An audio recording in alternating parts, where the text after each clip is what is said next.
Mic check, mic check. 1 2 1 2. Give me a 9 up in the chat if I can be heard, family. Give me a 9 up in the chat if I can be heard. Let's work. Let's work. How everybody doing today in this deal? All praises to the ever-present creator. All in all, always was, is, and never shall be. Yeah, throw some nines in the chat if y'all can hear me. Let me know if I can be heard. Y'all see the title, Roman and Jewish Conspiracies, Part 4. The many parallels of Jesus Christ and Titus, Caesar. Uh-oh. Uh-oh. Somebody, don't spill your coffee. Somebody about to be mad, but you be all right, though. You be all right. On our quest for this spirit of truth, on this quest of life, this journey of life. You feel me? You don't never stay in the same place. You're always elevating, moving, different destination. You understand? Different mission, different vantage points, all of it. All of it. Whatever is not growing and evolving is dead. Believe that. Believe that. All right, so we got nines in the building. Good to see y'all. Good to see y'all in the building. Good to be seen. You dig? All praise to the ever-present creator, the all in all. I salute you all in the name of the Most High Creator. The always was, is, and never shall be. What's up with the fam, man? What is going down? All right, so look, fair use. Y'all already know fair use, fair use, fair use. Most definitely fair use. Turn that on a little bit. Most definitely fair use in this deal, man. For education and entertainment purposes only. Only. We ain't making no noise out here. What everybody mad about? We ain't making no noise. Hey, but I will say you're welcome to the conscious community. I'm starting to hear a lot of creators off people's mouths now. I'm starting to hear people starting to differentiate between God and the creator. I'm starting to hear people understand that the deities involved dealing with the creation story in Genesis 1 and Genesis 2. We starting to see, like, in other words, the spell is being broken. The God spell is being broken. You feel me? So it is what it is. That's right. Shout out to my brother Seen. That's right, NehemiYAH. He say that's hard. Whatever hits, whatever is not. Hold on. Whatever is not growing is dead. That's the truth, man. You should always be constantly elevating and growing. Don't you get older in age? You're changing. Huh? You ain't in the same body you was when you was 7 years old, is you? No, you're not. Everything changes and grows and expands, and you feel me? Or it can contract. It can decline. Right? It's all on you. Juju, Daddy Baby in the building. I see y'all in the building, man. Love and light. Shout out to the haters, y'all jackers and naysayers. Yeah. We love y'all too. Shout out to the creator gang, man. Shout out to the gang, man. Shout out to my brothers. Shout out to my sisters, the gods and goddesses in training. You know I salute. I always got to salute, man. Y'all keep dropping these megaton light bombs out here. But you're welcome to the conscious community. You're welcome. The gang been telling you. Now you got cats out here claiming they're the Holy Ghost now. You feel me? And out here trying to differentiate between God and Jehovah and Jesus and Lords. And I said, oh, really? Really? You got famous Hebrews telling you that ain't the creator in Genesis 1. Then other famous Hebrews telling you that is the creator in Genesis 1. What's going on around here? Sound like a lot of confusion. You feel me? Look, you're welcome. You're welcome, man. The gang been telling you. So we don't sound as crazy. The one boy, he's funny though. I gotta give him his entertainment props. I thought Black Jesus Minister was the funniest cat out here, man. I thought Black Jesus Minister was the funniest dude. Like I don't watch Sinetta to get any type of spiritual enlightenment or any type of spiritual progression. It's purely entertainment for me. So until the other day, the funniest character according to my opinion, to ever skip across Sinetta Studios was Black Jesus Minister. He's a funny dude, crazy as all hell, but nonetheless, he's funny. You know what I mean? He's funny as a mug. You know what I mean? But man, recently, it's a million mouth Negro on Sinetta TV that calls himself Jehovah Holy Ghost. I say, dang. We got another Titus Ducky around her. All right, so he supposed to be debating to YAH'KI, who ran from Ceasar, he ran from the gang. You dig? Salute to the God, Shalom, man. Y'all go over there, like, subscribe, share. So to YAH'KI monkey ass runs from bruh. He run from the gang, right? And then gonna take a debate with a dude that's a clear quack job. Yeah. You understand? You boys being exposed. You feel me? You're welcome from the creative gang, man. You welcome. You welcome. So the funniest dudes right now to me is the nigga that calls himself G.E. Hova, Holy God. Man, he was calling that boy to YAH'KI so many boy. I say, boy, this is hilarious. This is hilarious, man. This is funny. So they supposed to be debating in a couple hours, you know. It's only watch for entertainment dealing with that. No type of spiritual progression, no type of advancement, none of that. Because you ain't gonna get that. You know what I mean? And if you be real, if you be honest, it ain't nothing else to talk about. Creative gang done already came through and cleared the set.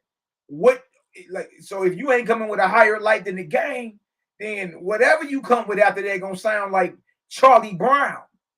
It's gonna sound remedial.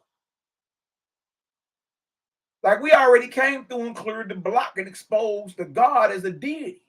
Pump faking like it's the creator. We already exposed this. Multiple debates, multiple platforms, multiple sit-downs, multiple hot seats. We got the Google Docs and the presentations to prove it. We've already exposed it. You feel me? So anything coming behind that, you understand, is lesser light. Or really ain't nothing to talk about. Like, so when I heard the topics or really nothing that has anything to do with spiritual progression, even if we're talking about a topic that plagues our community, such as drugs or something like that, homelessness, right? Education. Even if we're talking about anything that's plaguing us as a people, being at an economic disadvantage, right? What we know now is to come with solutions, not to complain about what's plaguing us, but bring solutions to the table. Why are you complaining about the little cat in the street that got his pants down, that's putting his pistol on everybody? Raise him up. Come with a solution. You see what I'm saying? And that's what it is over here with us. It's like like we cool with the circus show, the horse and pony show, right? We out here setting it off just to let everybody know in Israel. Now we not playing at all with the information that we bringing forth at all. We ain't ducking. Look, we'll brush up on a fade like your boy. Was your boy on Poetic Justice was always brushing his hair? Nigga name was Chicago. We quick to brush up on a spiritual fade. No problem. No problem. You feel me? But that's to show y'all that, look, we not playing with the information that we bringing forth. Like, you might want to take a second look at what we bringing out. A lot of modern day science is backing up what we're talking about. We've been in the conversations with electrical engineers and astrophysicists, and so we about to take the message to higher platforms and arenas and all that.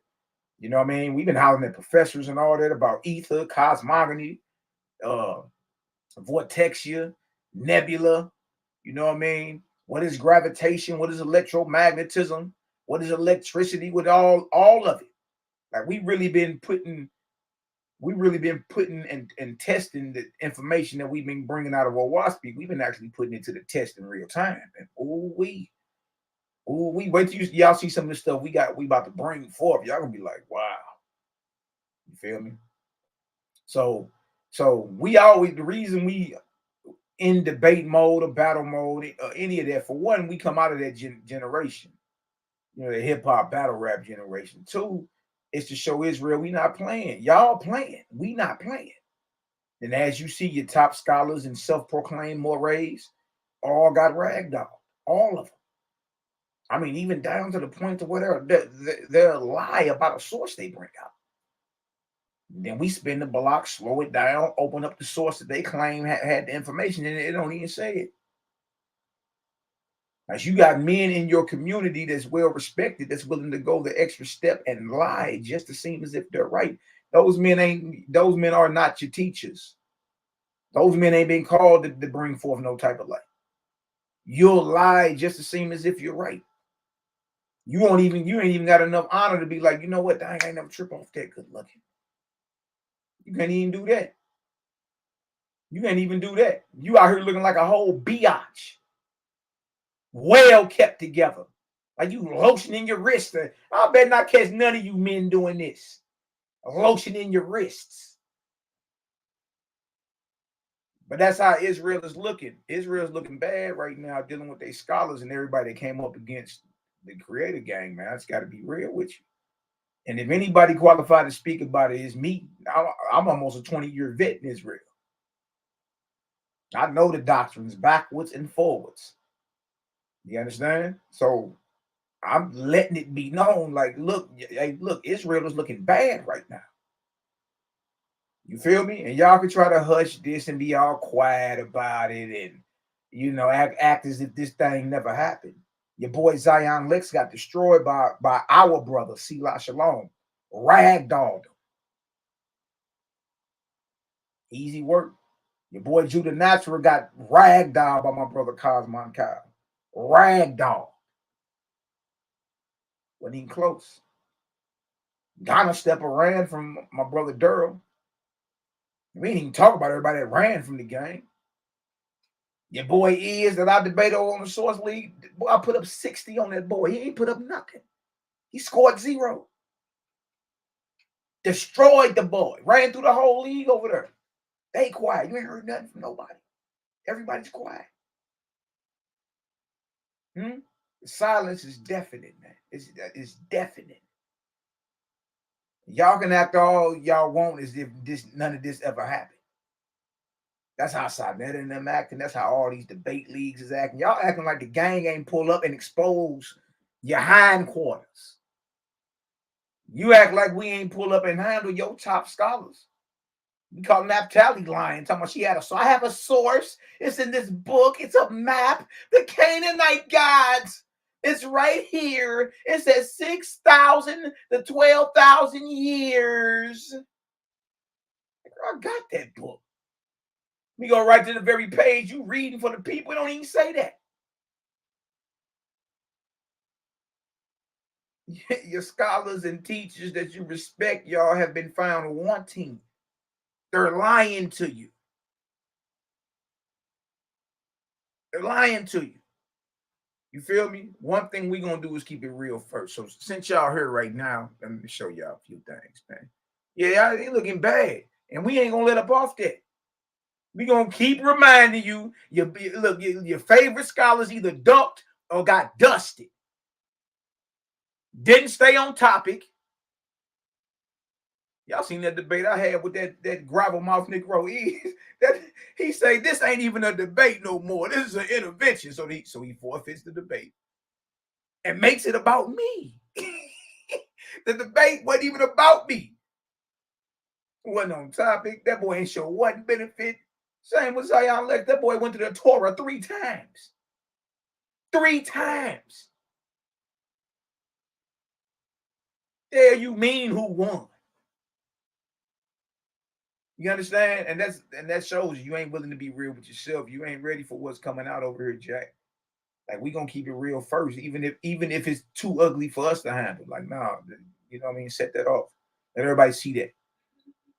Because really, y'all, you supposed to be investigating this thing called life and arriving at your own conclusion without the fear of your damn nuts roasting forever.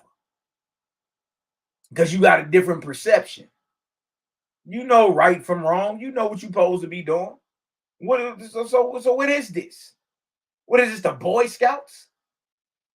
What are we, religious robots? You niggas gotta dress the same, talk the same. Now the Lord is the Lord. The Lord, the one GMS nigga, the Lord, the Lord, the LORT, the Lord is gonna kill you niggas, man. The Lord. I serve the Lord. Like, what the hell is you? And then all y'all talk like this. You know what I mean? Look, man, the little respect I have for some of y'all has been totally vanquished and diminished. We not finna play with y'all. You niggas is looking sad out here. Gang done ran through your whole, like everybody you put up got dusted or ran. Everybody quiet, because they know what time it is. What are you talking about?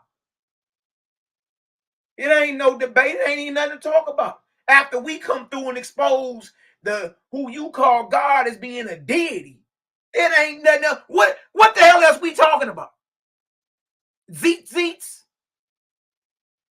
What to do and what not to do on the Sabbath? Listen to me. If the God has been exposed as a deity, then everything you talking about is irrelevant at that point. That's why, what you mean? Like, dang, bro, so-and-so ain't talking about that. I know they not.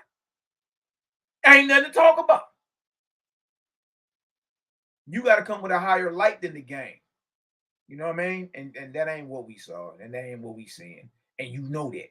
Everybody know that.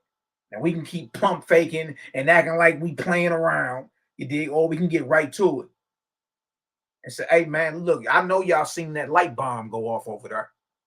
Well, we all gonna act like we, so what are we doing? Spinning our dreidels, twiddling our thumbs. We gonna act like that pole bomb just ain't go off over there?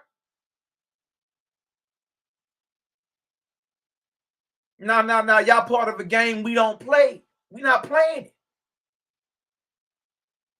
There's nothing to play with. Souls is on the line. You dig? So to my brothers and sisters, I know even in personal life, man, it's like we be catching hell. You feel me? But what else we expect? We run around here dropping false gods and their kingdoms. You dig? So yeah. You know, in war, you know that them bastards shoot back too. You know what I mean? So prepare yourself. Prepare yourself mentally. You feel me? You're gonna go through some shit, man. You feel me? But hey, we gotta have a resolve to get through it, and keep bringing forth this light. Whatever is hindering you from bringing forth this light, then guess what, y'all? It's a distraction. It's a distraction. Move that shit out the way, man.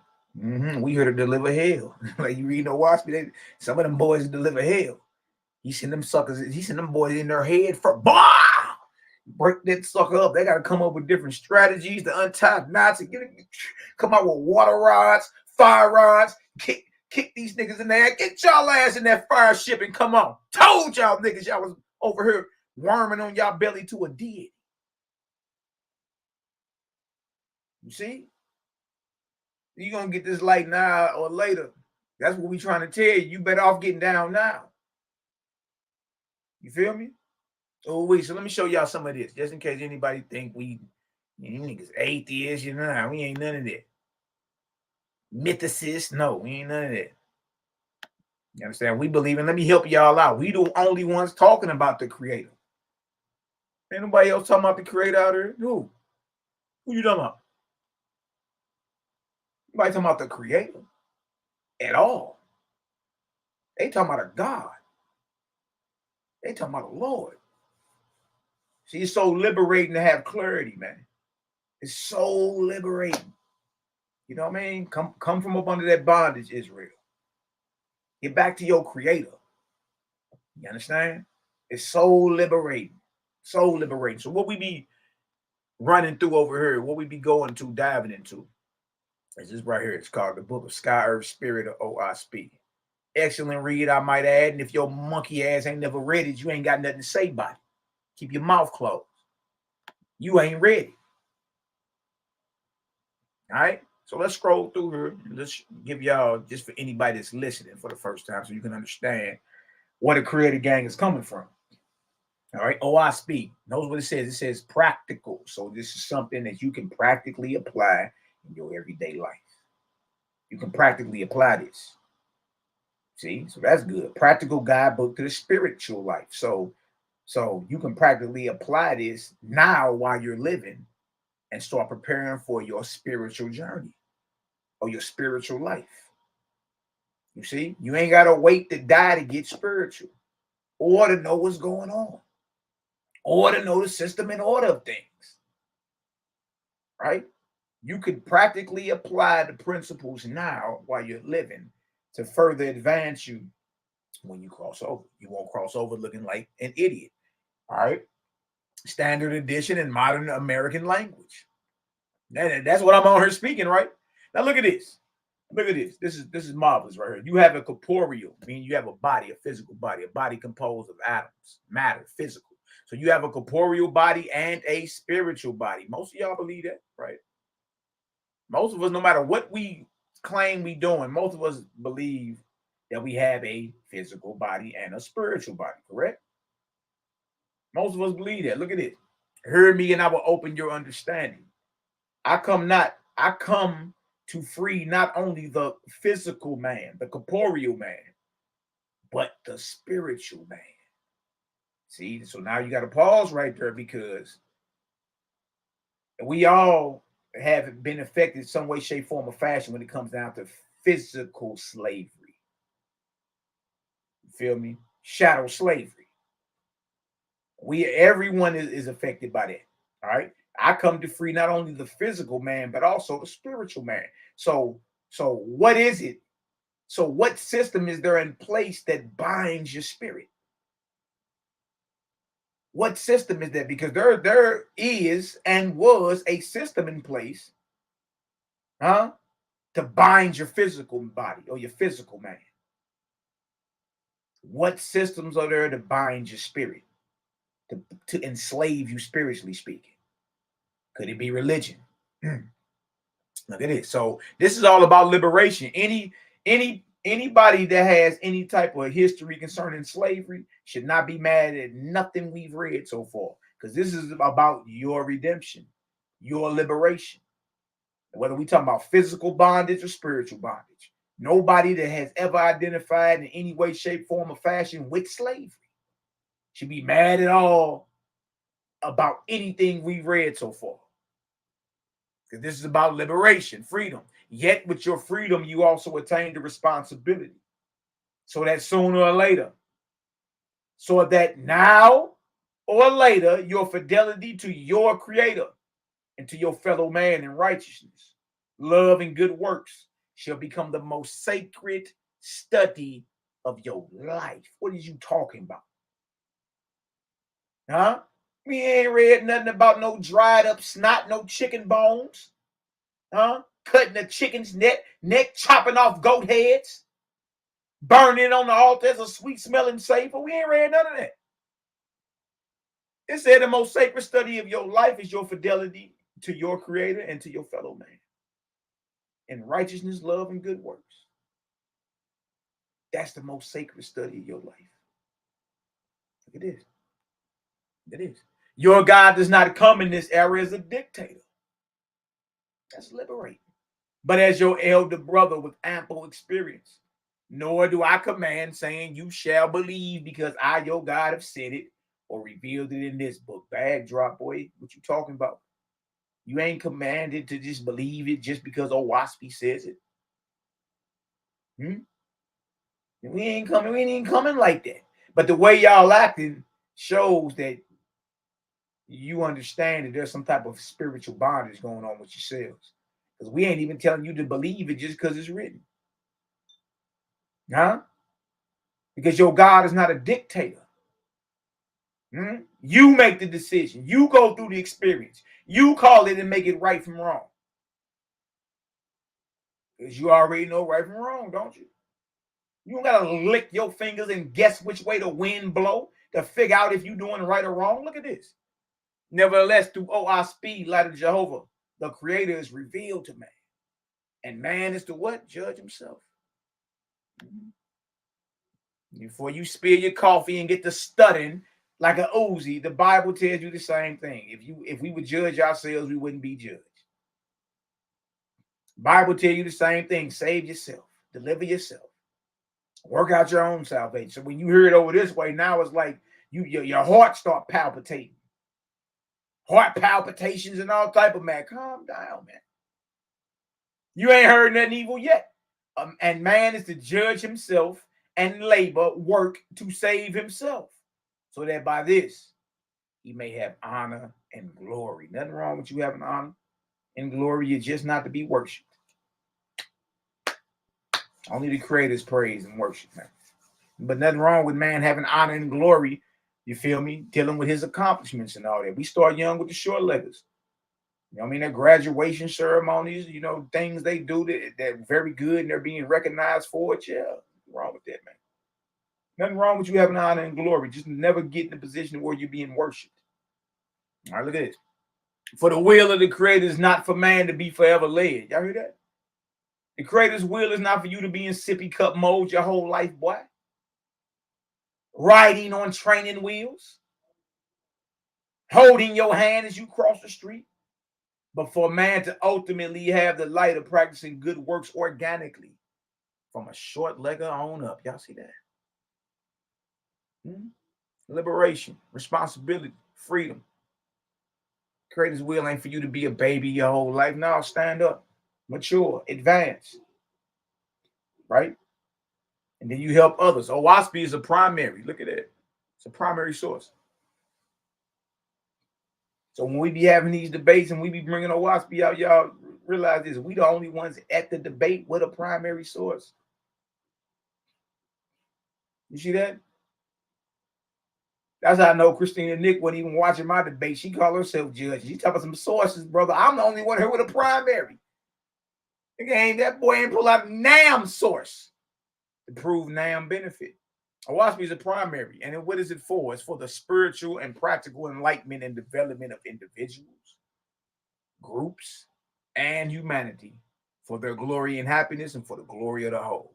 In the words of Jehovah and his angel ambassadors. Ain't heard nothing evil yet. Being a Cosmon Bible, meaning a modern Bible, containing the history of the dominions of the higher and lower heavens on the earth for the past 25,000 years. That right there is off the chain right there. Because according to the Hebrew scholars, I'm not talking about Negroes that hop out here and tell you the earth is trillions of years old. They ain't got no proof. Now I'm talking about the Canaanite gods. You know, running around talking about the earth is 6,000 years. You feel me? This right here is giving you something practical, something you can actually go look at and say, dang, okay. 25,000 years being from the submersion of the continent of Pond in the Pacific Ocean, commonly called the flood or deluge, to the Cosmon era of the what? Present time. Also a brief history of the preceding years from man's beginning on earth to the flood, together with a synopsis of the cosmogony of the universe. See? That's where that science come in, boy. That math, the creation of planets, creation of man, the unseen worlds, the labor and glory of gods and goddesses in the heavens of the earth and in the ethereal heavens above them. Y'all see that? And remember, the gods and goddesses are the sons and daughters of the Creator, that if they're true, they're not worshipped. So the sisters one day, so when women die, they become female spirits, female angels. Right? And eventually they rise to the rank of a goddess. Same with the men. Men die, become male angels or male spirits. You understand? Eventually rise to the rank of God. God is just an immortal man. A goddess is just an immortal woman. A man is a mortal god. A woman is a mortal goddess. It's just the same thing. God, angel, man, all same thing. Just different densities of, you know what I mean, manifestation. But it's all the same thing, because every angel you talk about was a physical man at some point, was birthed. If not in this world, some world. You see? So we ain't ran into nothing evil yet. So I just wanted to show y'all, like, that's what we dealing with over this way. Just bringing out, you feel me? And then we the ones letting it be known, like, about the difference between God, you feel me, and the Creator. Like that's still, that right there shook the whole conscious community. Entire conscious community. Why is that? Why is that? Why did that shake the whole community like that? Because when you're done talking, whether you're talking about Israelite, Christian, Islam, Egyptology, guess what, y'all? You've been dealing with deities, not the Creator, deities. All right. Now, WASP shows you how to differentiate between the Creator and God. the creator and the Lord. Or the Lord. Look at this. God reveals who he is. Chapter 1, discipline. Look at this. Oh, I speak. Headshot. Body blow. Look at this. This is the word from the organic heaven. Hear the words of your God, oh man. I am your brother. This is the book of discipline 1 and 1. God says, I am your brother, not your father. The whole time you've been thinking God is the father. God was a one-time man. That's why he manifests as man sometimes, or as an angel. In the Bible, Jacob wrestled up man that Hosea the prophet called an angel, who Jacob later called God. You're scratching your head like, nah, is that God? Well, who else is Jacob calling God? He wouldn't be calling. Jacob is only calling God his God. Jacob wrestled his God and won the wrestling match. Hear the words of your God, oh man. I am your brother, risen from mortality to a holy place in heaven. Profit in my wisdom and be admonished by my love. Look at this. For as I am your elder brother, so shall it be with you, to rise also in time to come. So God is telling man, like, look, I'm your big brother. But where I'm at, you going to be here one day. So what I'm doing for you, you're going to do for others. All right? It's a universal order.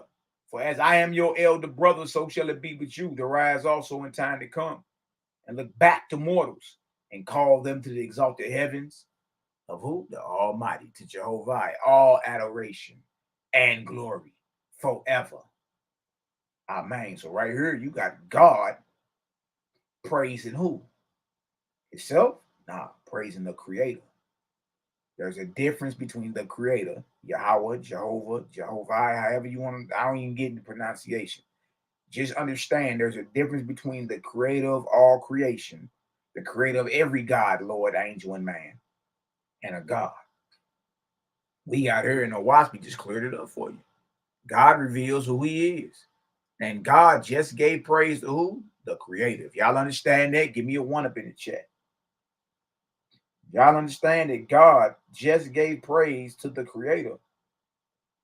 Give me a 1 up in the chat. It ain't hard to understand. It's real easy. You know what I mean? Real easy. Because so God, big bro, just gave praise and adoration to our Father. See? Y'all heard that? That's clarity right there. Yeah, hold on. Dang, so who the hell I've been praising? If God is praising the creator, who I've been praising? Look at this. Don't worry, we're going to help you out.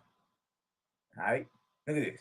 All life, motion, power, and things seen and unseen are by and through him. This is what God is telling you about the creator, who he just gave all praise and adoration and glory to forever. And he say all life, all motion, all power, all things seen and unseen are by and through him. I just say something wrong to you. There shouldn't be damn milly mouth Negro in any religion that's mad at what I'm saying right now. Because you should already think this about who you calling God. The gang is here to clear it up. You're welcome.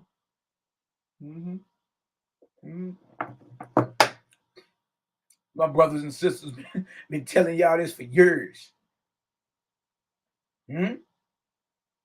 All life, motion, power, and things seen and unseen are by and through him. Neither is there an angel. God is an angel too, huh? Neither is there an angel in heaven so high, nor sufficiently wise to comprehend Jehovah in his entirety, nor to see him as you see your fellow man. Ball game, boy.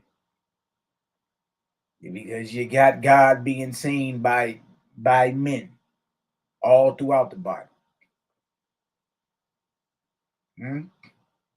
God has an anatomy in the Bible. He does. He has a head. He has hindquarters. He's sitting. He has nostrils. Eyes, fingers. He's legs. He's walking through the garden in the cool of the day. Sometimes he has children. I mean, he got okay, dang. See, we clearing this up for you. You can't see the creator don't look like none of us. You can't see creator as you see man.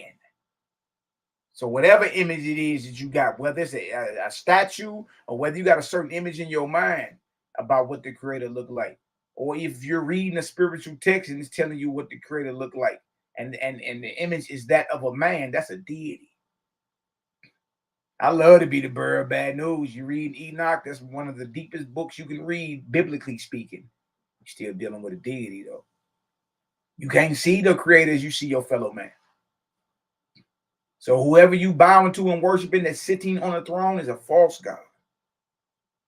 True God sits on the throne, but he don't want your worship or your praise. He's just your brother. You see, he's giving praise and props and honor and glory to the creator over all, and just told you you cannot see the creator as you see your fellow man. Now run through the Bible and check out God's anatomy.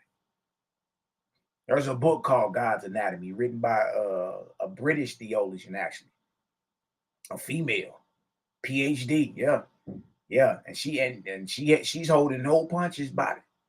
She came right on outside like, no, y'all trying to make this into a mythical thing, mystical. God has an anatomy in the Bible. In other words, he can be seen as you see your fellow man. Down to, remember Moses got the commandments and they ate with the God of Israel and they all saw him. No. I'm gonna help you out. You can't see the creator as you see your fellow man. If you understand that, give me a 2. That's Faithism 101. The creator is ever present, all in all, always was, is, and never shall be, within all, over all. So that ain't the creator walking in the garden in the cool of the day. No, it's not. That's not the creator sitting on the throne. All right. Now, the God may build a throne and name it the creator's throne, but the God is the one that sits on it. It's not the creator. So now you got to run back and ask yourself, dang, what God do I worship? Okay, the God of Abraham, Isaac, and Jacob. Can he be seen as you see a man? Now, well, of course, we got the commandments, don't make any graven images. Absolutely. But in the Bible, has God been seen as you see a man? The answer is yes. It's so many scriptures on it. It ain't. There's nothing to debate about it. If that's the case, y'all, and that God has been worshipped by you and us, then that's a false God. You can't see the creator. This is why you can't see him. For he is within all, beyond and over all, being ever present in all places. See? So the creator is everywhere, doing by virtue of his presence. So what you call natural law, there's no natural law. They come up with these things to deny the ever-present creator, Jehovah or Yahweh. There is no natural law. It crack off because the creator's there. It's called by the virtue of his presence. Life is quickened. Because of his presence. It's not nothing called natural law. It's the ever-present creator. Quickening all the living, adorable above all things. As the sun is to the light of day, so is the creator to the understanding of all the living, upon which to contemplate is the road of everlasting life, rising in wisdom, love, and power forever. Y'all hear this? Contemplate is just like the sun is to the light of day, so is the creator to all the living. So meditate on that. And as you meditate on that, as you checking out all creation that has life, that is the road of everlasting life you meditate on. Like, dang, everything that has life, you feel me, is because of the ever-present creator, the virtue of his presence. Not no natural law or divine law. It's because the creator's present. And if you need to compare, just compare it. Like the day needs the sun, the living need the creator. Contemplate on that, and you're on the road to everlasting life. Rising in what? Wisdom, love, and power. Now look at this. You're your God, oh man. Look at this. Look at this. Send a game. Hear your God, oh man, and distinguish then that the two, God and the creator, God and Yahweh, are not the same one. Y'all hear that? Now, what other spiritual text you read that differentiates or tells you to distinguish between your God and your creator? I'll wait. I'll wait, because if you gonna say a certain text does, then guess what we got? Guess what we need out of that text? We need to show out of that text where your God is giving praises to the creator.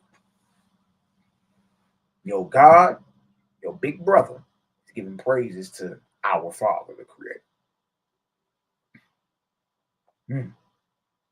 Hear your God, old man, and distinguish then that the two, God and Jehovah, God and the creator, are not the same one. Nor is your God more than what you shall be in time to come. You heard that? You'll never be the creator, but you can become a God one day. Sisters can become a goddess. But there's a difference. You see? There's a difference between the creator and God. You've been worshiping a God. We've been worshiping deities, gods, worming on our bellies. Even if you're talking ancestral worship, it's the same thing. Right? You're not denying the existence of these things, just that they are not to be worshipped. As only the creator. Only the creator. And it's important for you to understand this, because if you cross over, you'll be oblivious. You ain't gonna know what's going on. You don't know what's going on. Look at this. Let me show y'all something. Jump down to verse 17. As a kingdom on earth has a king. And remember, this is God talking. As a kingdom on earth has a king, and the king is nevertheless immortal. So in like manner is the heavenly place of your God, a kingdom of angels, and the chief over them is God. And who? An angel also. God is an angel, a one-time man. So you're welcome. So the creative gang just cleared it up for you. So when you hear us telling you, when you hear us going to Acts 7 and 37 and Acts 7 and 53, they did, and showing that Stephen said that the God of Abraham, Isaac, and Jacob that wrote the commandments was an angel. Here you go arguing. What you arguing about? It said right in the Bible that God is an angel. You just ain't looking at it. God is an angel. An angel is a one-time man, or an ancestor, a one-time man. Look at this. Verse 20. Therefore, look what God says. God says, therefore, I am like any other spirit of the dead, a one-time man upon the earth. You heard this? Spirits of the dead. That's what you become when you die, spirit of the dead. God is just a one-time man. Therefore, I am like any other spirit of the dead, a one-time man upon the earth, even as you are in this day, but one within the organic heavens of the earth. Y'all getting some understanding. If you know the difference now between the creator and God, and how that God is your brother, and that he even praises the creator, and that you'll never see the creator as you see a man. If y'all getting that understanding, throw me a 3 up in the chat. I got one more spot I want to stop to show y'all. And this is for any brothers and sisters that may just not be tapping in with us. You ain't familiar with what we be going through. You understand? I figure I just give a little brief recap, and then we're going to get into our lesson, all right? Make sure we get some understanding in this deal. Eat my Robbie Dobson in the building. Bless up to everybody in the building, man. Love and favor and light of the creator. You understand? All right, let me show y'all something real quick. This is something that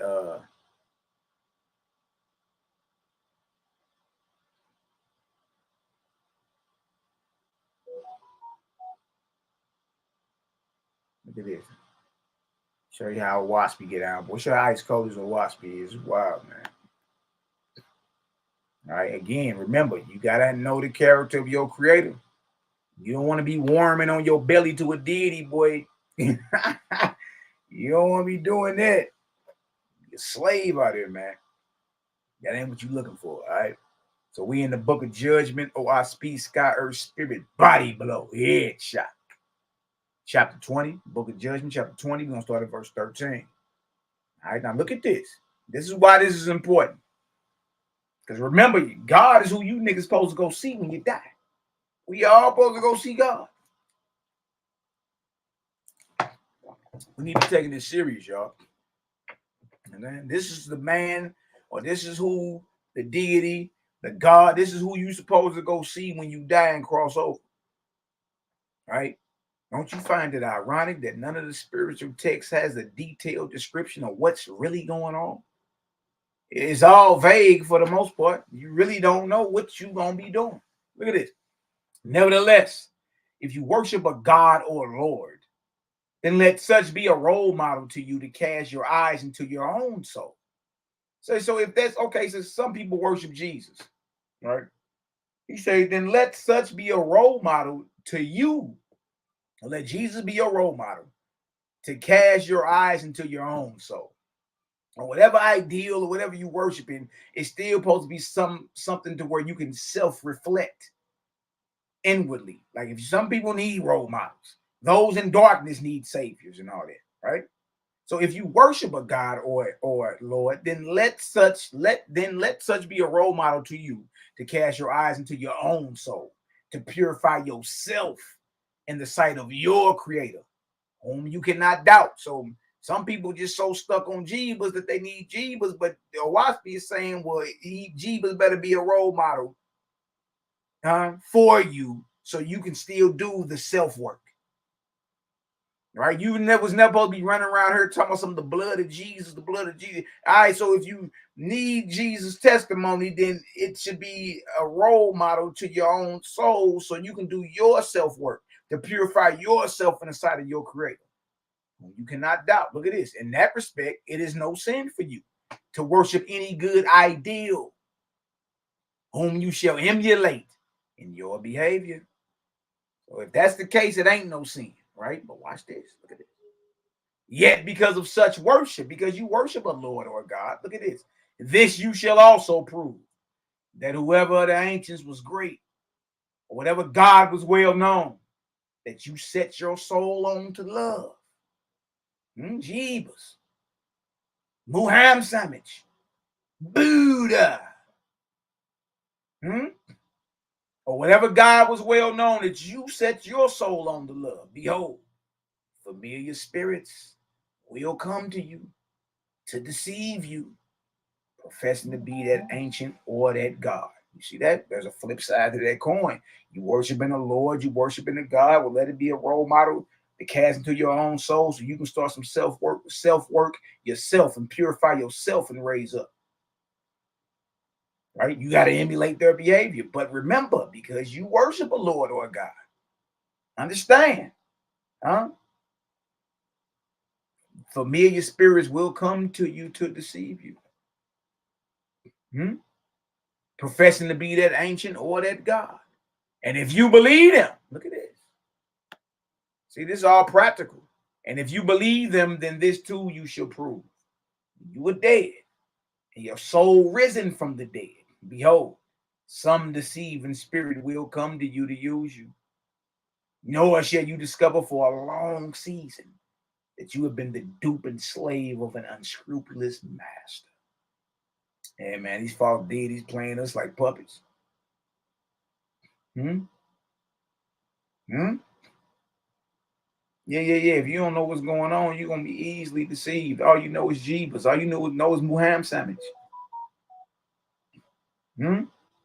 Could you have been deceived this whole time into worshiping a deity, becoming a slave worming on your belly to a false god?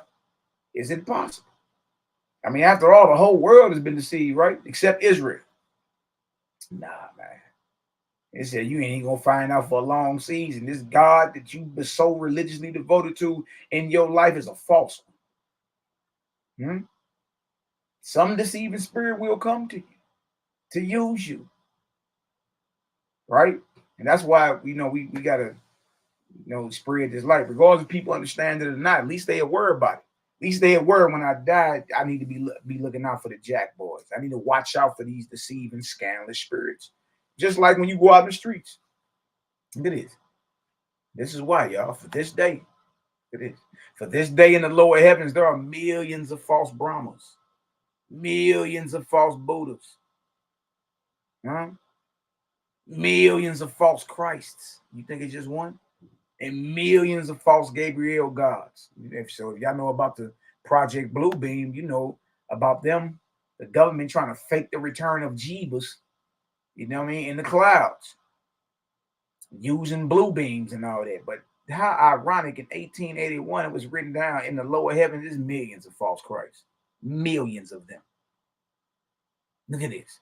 Whoever binds himself to these names while on earth becomes a fit subject for demons. See? Bind ourselves to these names, man. Our Lord and personal Savior, no, they really don't know what's really going on here, man. Well, whoever binds himself to these names while on earth becomes a fit subject for Drew Josh, demons, to fall upon when he enters heaven. You sure you want to be worshiping a Lord or a God? It's the creator you're supposed to be dealing with, man. Any God that's worshiped or praised is a false one. True God and a true goddess, they just your big brothers and sisters. They don't want you to worship them or pray to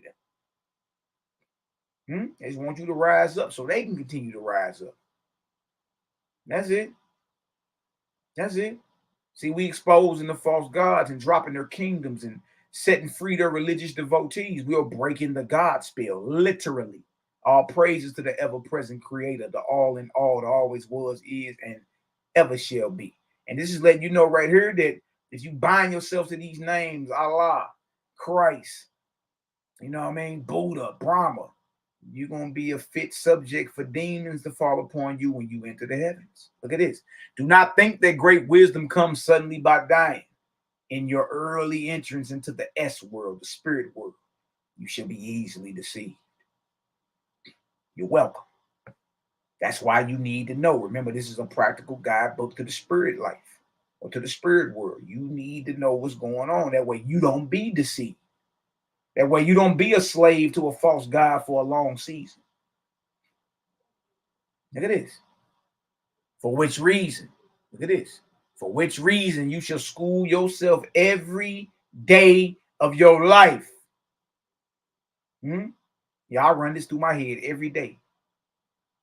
You know what I mean? Till it's on automatic every day. For which reason you should school yourself every day of your life that your creator only is your God. So if you want to, if you're dealing with a God, then we talking about creator. That your creator only is your God. And that you shall never see him as you see a man or an angel. But that you can see him every day in the glory of his works. You school yourself like that every day. With this faith in your soul, you shall die and enter heaven fearlessly. And when a pretended God or a savior comes to you asking tribute, you shall know in truth that he is what? False. False. False. See that? See why this is practical? Now, only my creator, and I will never see my creator as I see a man or an angel. Knowing that when you cross over, you can go fearlessly. You ain't got to worry. Any deity or any spirit that run up on you when you cross over saying bow, you stand before your God. You can tell them they breath stank and keep it moving. It's false. And it don't matter how splendid, how glorious they look. It don't matter if they stepped out the fourth dimension looking glorious, looking like a superhero, telling you to bow. You stand before your God, and here you go, your knees knocking like a naked newborn. Here you go, getting your knees dusty and bowing to a false god. You need to know what's going on out here. You will never see the creator as you see a man or an angel. And any god that's rolling with the creator is only a big brother. Goddess is a big sister. All right? They're not going to be asking you for tribute, praise, service. See? So you're welcome. Now you got something you can practically apply every day in your mind and prepare yourself for when you cross over. You understand? To understand if you're dealing with a false one or a real. Right? Y'all get some understanding. Throw some foes up in the chat, baby. With this faith in your soul, you shall die and enter heaven fearlessly. You only can see the creator every day through the glory of his works. And since you know you never see the creator as a man or an angel, when you cross over, you can go fearless. Salute. Salute. I ain't worried about it because I know whoever I run up on, if they ask me for worship, praise, tribute, they false. false. Hear that part. Look at this. Verse 22. Now, therefore, when you judge yourself to determine the balance of your good and evil deeds and your good and evil thoughts, let your Creator stand as the light of your soul. That's it. And through him judge yourself, but not as through your worship, but as to your works. You judge yourself, only the Creator is supposed to be the standard bearer. Neither shall you judge yourself by any God, Lord, Savior, or any other idol, nor by any man or woman, for you yourself stand second to the Creator in your attributes. It is your responsibility. Look at this. Look at this. You've got freedom, right? With this freedom come responsibility. It is your responsibility to make a God of yourself. Boy, this deal ice cold. It is your responsibility. Salute to the gods, man. It is your responsibility. Salute to the goddesses, my brothers and sisters. Not worship the praise. It is your responsibility to make a God of yourself in your behavior and in your words and actions. Look at this. Neither shall you judge yourself by any sacred book or any Bible in the entire world. Y'all see this? Nor by the words within them purporting to be my words or the words of any God, Lord, or Savior. For I have abolished all such sacred books and Bibles and words and sayings contained in them, purporting to be my words and the words of any God, Lord, or Savior. Neither shall you bind yourself by them, nor judge yourself by anything that is written or printed in them. The Creator is telling you, look, listen to me, tap in. His words are in your conscience, in your spirit. The Creator speaks through your soul. Here we go, making idols out of books. Look at this. But behold, I declare to you a greater glory, greater than your books, and judge in their place, which is Jehovah, your Creator. By him and through him you shall judge and be judged. Books are imperfect. That would include Owaski, yo. Books are imperfect. But Jehovah never. Neither shall you from this time forward swear by any book under the sun, nor by any God, Lord, Savior, Spirit, idol, or image. But you shall swear by Jehovah, your Creator. You shall covenant yourself to Jehovah only. And you shall do this in your own way only. See? And not according to any book, Bible, priest, church, or spirit. It's time for you to open up your mouth and go holler at your Father. Brothers and sisters. There ain't even no certain type of ritual. You quiet your mind, open up your heart, and pour out your heart to your Father, to your Creator, to your all parent, the all in all. Right? Not based off any of that. Behold, the former times are passed away, and your God sets aside the bondages of the former times also. They were sufficient for the times they were created. Today a man should not be bound like a child, nor shall man's judgment be bound by the things that were intended for man before he attained judgment. Boy, have you not observed the signs of the times? But I give here in words. Jehovah manifests over all the length and breadth of the world. None can stop the hand of the Almighty. And remember, his body is in his creation. None can stop the hand of the Almighty or negate the words of your God. Ooh-wee, ooh-wee, ooh-wee. I just want to show y'all some of that. Just real quick before we jump on into what we here to talk about. But that right there is clear. It's clarity. It's clear. There's a difference between the ever-present Creator and a God. You understand? And remember, you need to understand that, because we all gonna die and we all gonna cross over, correct? And if that's the case, then you need to be aware that just like when you go outside, watch out for the jack boys. Watch out for the cats that's stealing hot merch. Watch out for the hustlers. Watch out for the pimps. You see what I'm saying? It's the same in the spirit world. Them type of people die and become those type of spirits. So if you don't know what's going on, you're going to be easily deceived. And I'm going to tell you, the majority of the conscious community don't know what's going on. If you ask any of them, what's your system in order? What does your spiritual system offer as a system in order for mortals once they cross over? What is the education? What is the training? What are we going to be doing once we cross over? And what you see, nobody has answers to any of it. It ain't no answers.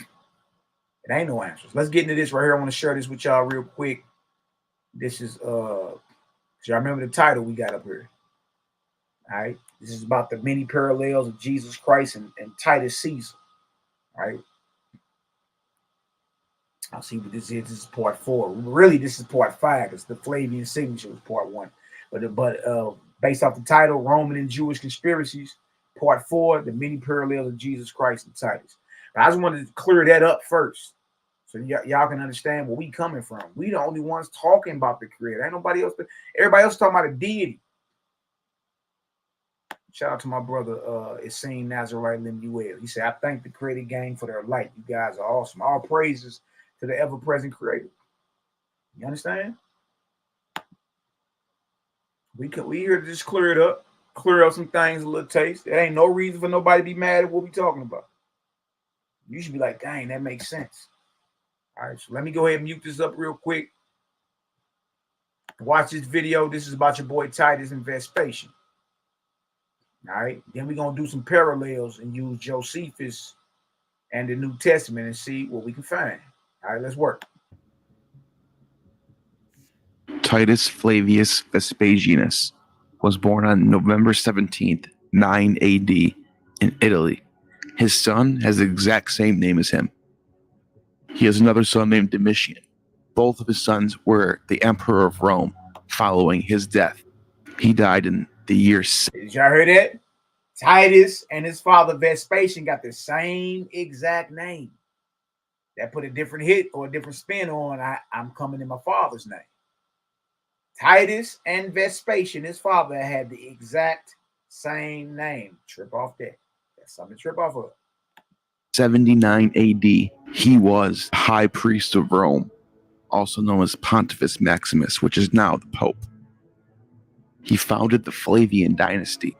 Constantine, who made Christianity the state religion of Rome, took on the name Flavius as well. Vespasian was the first emperor from an equestrian family and only rose into the senatorial ranks as the first member of his family later in his lifetime. Vespasian's renown came from his military success. He was legate legio to Augusta during the Roman invasion of Britain in 43 and subjugated Judea during the Jewish rebellion in 66 under Nero. One time during Nero's reign, Nero was having a concert where he was putting on a show and being the singer and actor. And he was on his show for hours. He would do this. He would have these psychopathic moments where he would try to impress everybody. Vespasian started to nod off because he was bored. He was trying to fall asleep. Would have been dead on the spot. Because Vespasian was the highest ranking military leader and he needed Vespasian to run the army and to go in Judea, he couldn't do anything about it. So instead, he made him leave Rome. After all, Vespasian subdued all of Gaul and most of northern Africa with the help of Nerva. So Nero couldn't do anything about Vespasian, even if he wanted to. Sure enough, the eastern part of the empire is starting to fall into war. The Judeans are revolting, so are the Syrians and the Galileans, and Vespasian is called out of exile to go and subdue the Jews. So Vespasian and his son Titus go and subdue Syria and Galilee. And just as Vespasian is going to make his way down to Jerusalem, he gets a letter from a Jew living in Jerusalem named Yohanan, who's the high priest of the Jews. Now Yohanan wants to meet him and talk to him and discuss plans and make a deal, in which Vespasian agrees. So Yohanan has to sneak out of Jerusalem. The Sicarii were controlling Israel at this time, especially Jerusalem, and they were definitely controlling Egypt too. The high priest couldn't even do anything or go anywhere without hearing from them first. And see that boy said he wanted to strike a deal. Now that's the father of rabbinical Judaism, Rabbi Yohanan Bar YAH'KI. All right, that's the father of rabbinical Judaism. Him and Flavius Josephus came outside and told Vespasian that he was the fulfillment of the messianic prophecy of Numbers 24, verses 17 through 19. They basically called, in other words, the messianic ruler that would come out of Israel and rule the world, that's in Numbers 24, verse 17 through 19. These so-called, this Rabbi and Flavius Josephus and Tacitus and Suetonius, which are Roman historians, all of them. So 2 quote-unquote Jewish historians and 2 Roman historians. When it comes down to the world ruler messianic prophecy in Numbers 24, verse 17 through 19, they all said that they have to do with Vespasian and his sons. Now, ain't that something? So when I tell y'all these cats sold out, they really sold out, man. They really sold out. The nerve of them to come outside and say that. Watch this. All of the problems that are happening are because of these Sicarii. The Sicarii are these Jewish rebels, extremely fundamentalists religiously, and they think that it's Messiah is coming, and the Messiah is going to save them from Rome. Israel's going to establish the kingdom of heaven. And the high priest Yohanan is more of a moderate when it comes to this idea. Yeah, so that's Sicarii. Those were the real assassins, or zealots, the ones that was rebelling against Rome. So that's not the guys today. Those guys are nowhere near no type of. The real ones was totally against the establishment. They wasn't playing with you. You know what I mean? The cats today are just Sicarii in name. Not they wasn't what these cats was. You feel me? Watch this. Ideas. He knows this is all. Like the Sicarii today have Passover at strip clubs.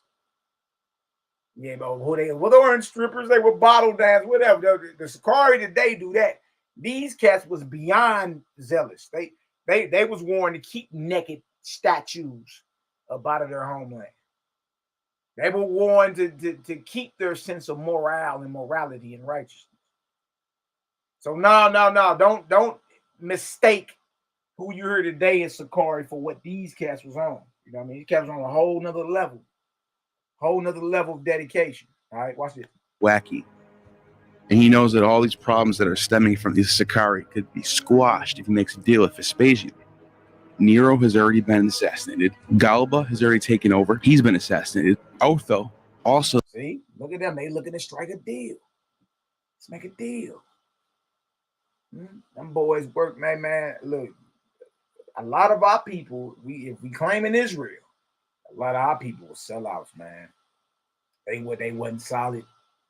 They wasn't solid. They ain't stand on business. A lot of them did not stand on business, man. You feel me? And it's like, dang, like we out here, throwing his name out here as if everybody stood on business. They didn't. They didn't. A lot of them cats like went over to the Roman side. They felt that the Israelite God switched sides and was dealing with the Romans. You see? To this day, man, this shit running them automatic now. It's scary down there, like, dang. But no, Josephus, who everybody reads, he said it. He came right on outside and said, this got to do with that. This got to do with them coming up out of, this got to do with them coming up out of Israel victorious. Vespasian and Titus and all that. Watch this.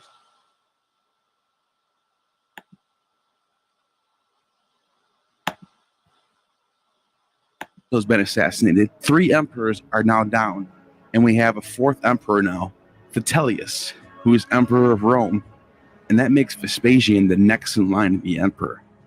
But he doesn't think anything of it. He's just gonna do what he's told and be the military commander that he's supposed to be. So here we got the Talmud. It gives us a brief description of the meeting between Vespasian and high priest Yohanan. So he goes and meets Yohanan.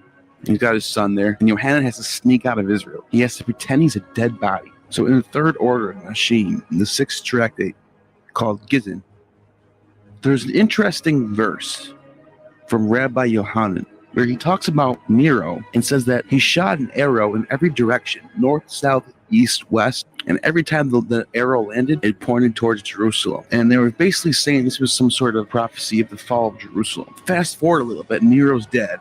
Three emperors later, Vespasian is about to siege. He's got his son Titus with him. He's got armies from Galilee with him. There were zealots in the city, also known as the Sicarii. So the rabbis said, let us make peace with the Romans. And the zealots wouldn't let them. Rather, they say, let us make war against them. The rabbi said, it will not work. So the zealots went and set fire to the stores of wheat and barley, causing a famine. The father of Sicarii, leader of the zealots, was the son of Rob. Y'all see this? All this is in the Talmud. So the Talmud is Roman propaganda as well, because it's telling you the conversation between your Rabbi Yohanan and Vespasian. That's recorded in the Talmud. What they call the Talmud. Some of y'all read it and they think it's just so hold the Mishnah, the Talmud. Nick Rose starts sounding like these cats, man. You be like, what are y'all even like? I don't understand it. But in the quote unquote Talmud, you dig, you got this whole conversation. So that means the Talmud is pro-Roman as well. Rabban Yohan ben Zaki's sister. Yohanan sent for him to come in secret. When he arrived, Yohanan said to him, how long are you going to carry on like this and kill everyone by famine?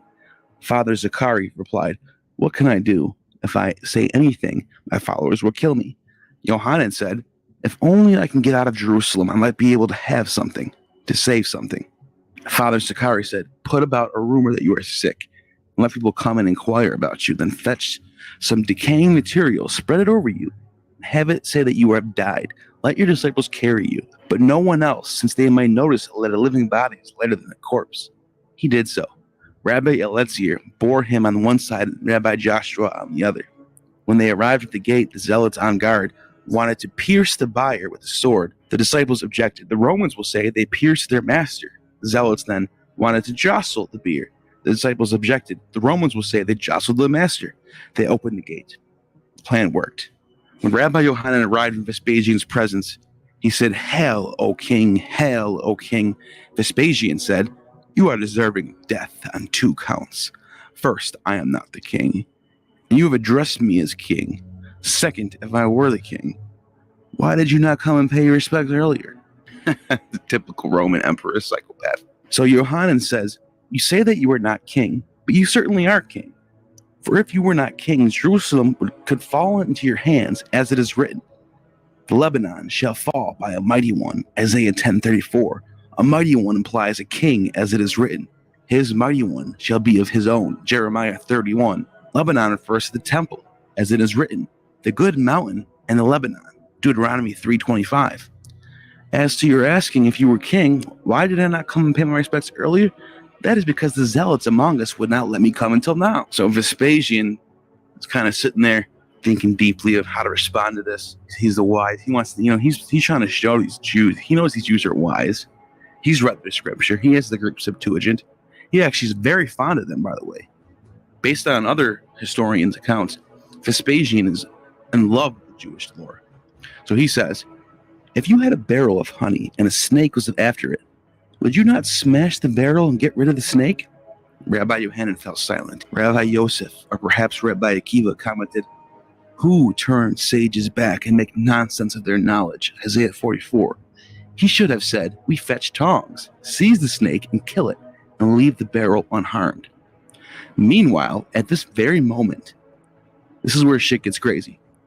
A messenger came from Rome and said, arise, Caesar is dead, and the great men of Rome want to make you leader. It was at that exact moment when Vespasian got the news that he is now the Caesar of Rome, the king of kings, the lord of lords, the king of the world. Vespasian has all power to do whatever he wants at that moment while he's talking to Rabbi John. So Vespasian had put on one boot. He wanted to put the other one on, but it wouldn't fit. He tried to remove the first, but it wouldn't come off. He said, what is going on? Yohanan said, don't worry. You have received good news, as it is written. Good news puts on fat on the bones. Proverbs 15:30. The word in Greek used here would be evangelion. good news. Vespasian says, so what should I do? Yohanan says, bring someone you dislike and let him pass before you as it is written. Despondency dries up the bones, Proverbs 17:22. Vespasian did as advised, and it worked. Vespasian, as you are so clever, why did you not come to me until now? Yohanan says, didn't I tell you? Vespasian says, and didn't I tell you? Anyway, I am leaving now, and I will send someone else to continue the siege. My only son, Titus Flavius Vespasian, the same name as me, who's coming in the name of his father, who sent him. What would you like me to grant you? Yohanan says, give me Yavne and its sages, spare the family of Rabban Gamaliel, and provide doctors of Rabbi Zadok. Interesting enough, Rabbi Gamaliel is supposed to be the teacher of Paul, which I think is very interesting, that this is all kind of ties itself into each other. It makes it super compelling, this whole story right here. Because all of these prophecies that they're saying are for Vespasian, later on Christians say are for Jesus Christ. But here, in the moment, these rabbis are saying that these prophecies are for Vespasian, whose son takes on the will of his father and inherits the kingdom. So this was some sort of divine moment for Vespasian, and he kind of looks at the Jews now as important prophets. And I think this made him more aware of who the presence of the Jews are. I think it made him inquire more into their scripture. And he takes Josephus as a slave and brings him back to Rome. He tells Josephus that I want the Jewish history, I want your history of the world to replace the Greek history of the world. So no longer is Solon and Minos the lawgivers. No longer is Kronos the Father God. But no, it is the Elohim, Jehovah, who is the Father God now. And it was also in the same exact time period where the Oracle of Delphi proclaimed that the great Pan is dead, which is Jupiter. So now we're seeing the Roman imperial cult starting to adopt these foreign deities with Mithra, but Serapis is becoming the chief deity of the Romans, of the Roman imperial cult.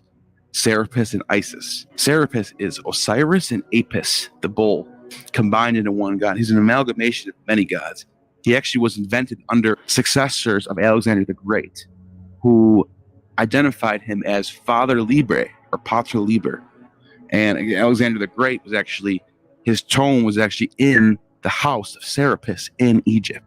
So right after this happened, Titus takes over the role of his father, and he's the one who lays siege on Jerusalem, does what his father's will. But Vespasian goes to Egypt before he goes back to Rome. This is what happens in Egypt. During the next month, Vespasian spent at Alexandria, waiting for the regular season of the summer winds to ensure a safe voyage back to Rome. There occurred many miraculous events, manifesting the goodwill of heaven and a certain favor of providence towards him. At Alexandria, a commoner whose eyes were well known to have wasted away on the advice of Serapis, who the superstitious people, known as the Christians, worship as their chief god, fell at Vespasian's feet, demanding the sobs of a cure for his blindness, and imploring that the emperor would deign to moisten his eyes and eyeballs with the spittle from his mouth. Another man, named Hand, also inspired by Serapis, besought Vespasian to imprint his footmark on it. So these people, who are later actually identified as Christians, according to the Augusta, they have so much faith in Serapis, who they think that Vespasian is the Messiah of Serapis, the mediator between Serapis and the men. He's the son of man in a way. So they have so much faith that they think that Vespasian can heal their blindness and sickness. And some of them actually, he was successful. At first, Vespasian laughed at them and refused, but they insisted. He half feared a reputation for gullibility, but was half moved to hope by their petition and their flattery of his courtiers. He eventually told the doctors to form an opinion whether such cases of blindness and deformity could be remedied by human aid. The doctor discussed the question. This might be the will of heaven, and the emperor had perhaps been chosen to be the divine instrument. This convinced Vespasian that there was no limits to his destiny. Nothing now seemed incredible.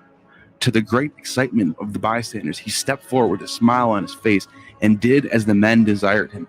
Immediately the hand recovered its function, and daylight shone once more in the blind man's eyes. Those who were present still attest both miracles today, when there is nothing to gain by lying.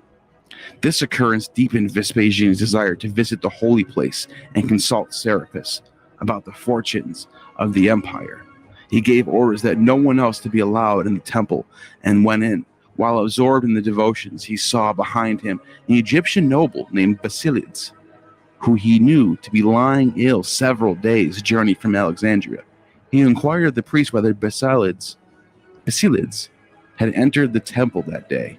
He inquired of everyone he met whether he had been seen in the city. Eventually, he sent some horsemen who discovered that the time Basilides had been 80 miles away.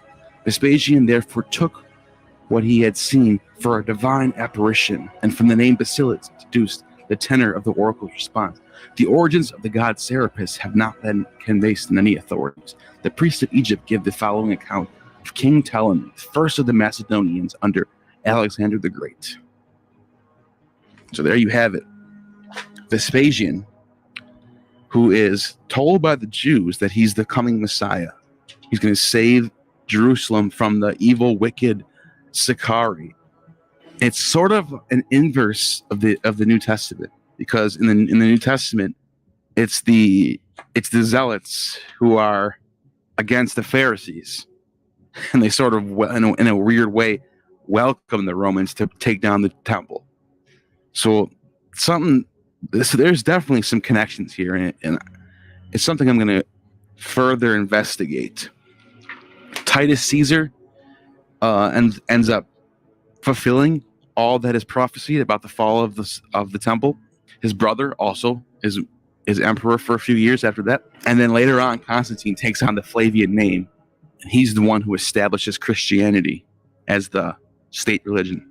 Later on, Vespasian and Titus have a triumph in Rome, where they show the menorah, the tabernacle, and they show it off as the prize of the war against Judea.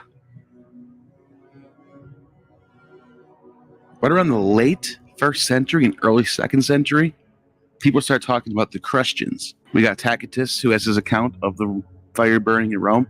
People assume that these are the Christians that we know about today, following Jesus Christ. And it could be true. However, there's other sources of Christians that come from Serapis, who we just talked about. Here's a connection between Serapis and Christ. And this is a quote from a Roman historian in the Augusta.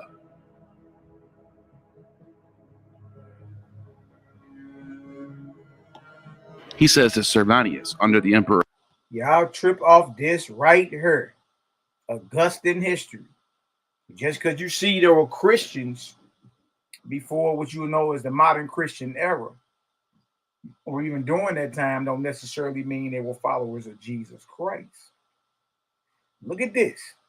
It says Augustan history, the land of Egypt, the praises of which you have been recounting to me, my dear Servanius, I have found to be wholly light-minded, unstable, and blown about by every breath of rumor.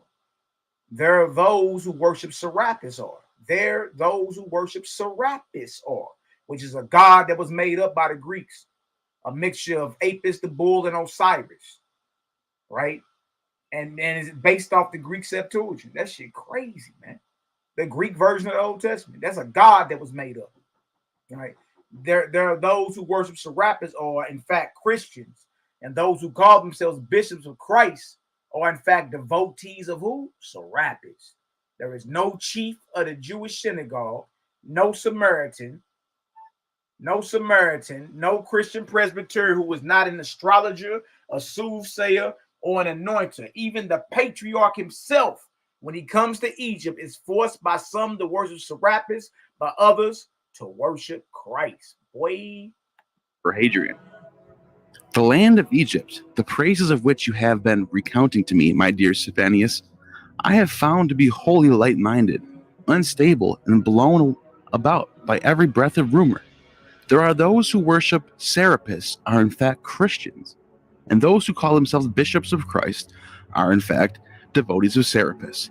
There is no chief of the Jewish synagogue, no Samaritan, no Christian presbyter who was not an astrologer, a soothsayer, or an anointer. Even the patriarch himself, when it comes to Egypt, is forced by some to worship Serapis, by others to worship Christ. So here we have a direct connection between Serapis worship, the Roman imperial cult, Judaism, and Christianity. The Jews, being monotheists, had the hardest time culturally assimilating within first the Hellenistic world after the conquests of Alexander the Great, integrating into the Roman Empire. The main Messianic Jew of the first century and a half of the Common Era was a militant, nationalist, sectarian, who believed in an earthly Messiah who would come liberate them in a military sense from the Roman Empire. They want to kick Romans out so they can be culturally independent. This is the era of Plutarch and Suetonius, biography writers, and the Gospels come out at this time.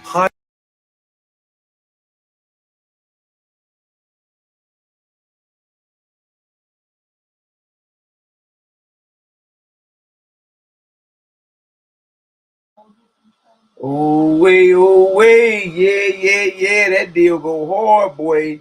If y'all getting some understanding so far, go ahead and throw me a 5 up in the chat. Y'all see how we working? Man, it's real. It's real in the field, man. It's real in the field. We got everybody talking about it, even down to your boy Vespasian. You got the father rabbinical Judaism. You got all that.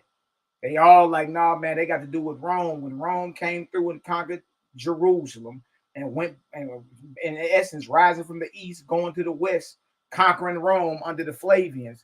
That's what that whole thing was about. Even Josephus tell you, here, watch, I'm going to show you. I'm going to pull up in the war of the Jews. See, so we got a rabbinical Jew, or the father of rabbinical Judaism, saying that the Numbers prophecy about the Messiah of the world ruler is Vespasian, his sons in them. Let's see what Josephus say. Give me 1 second, y'all.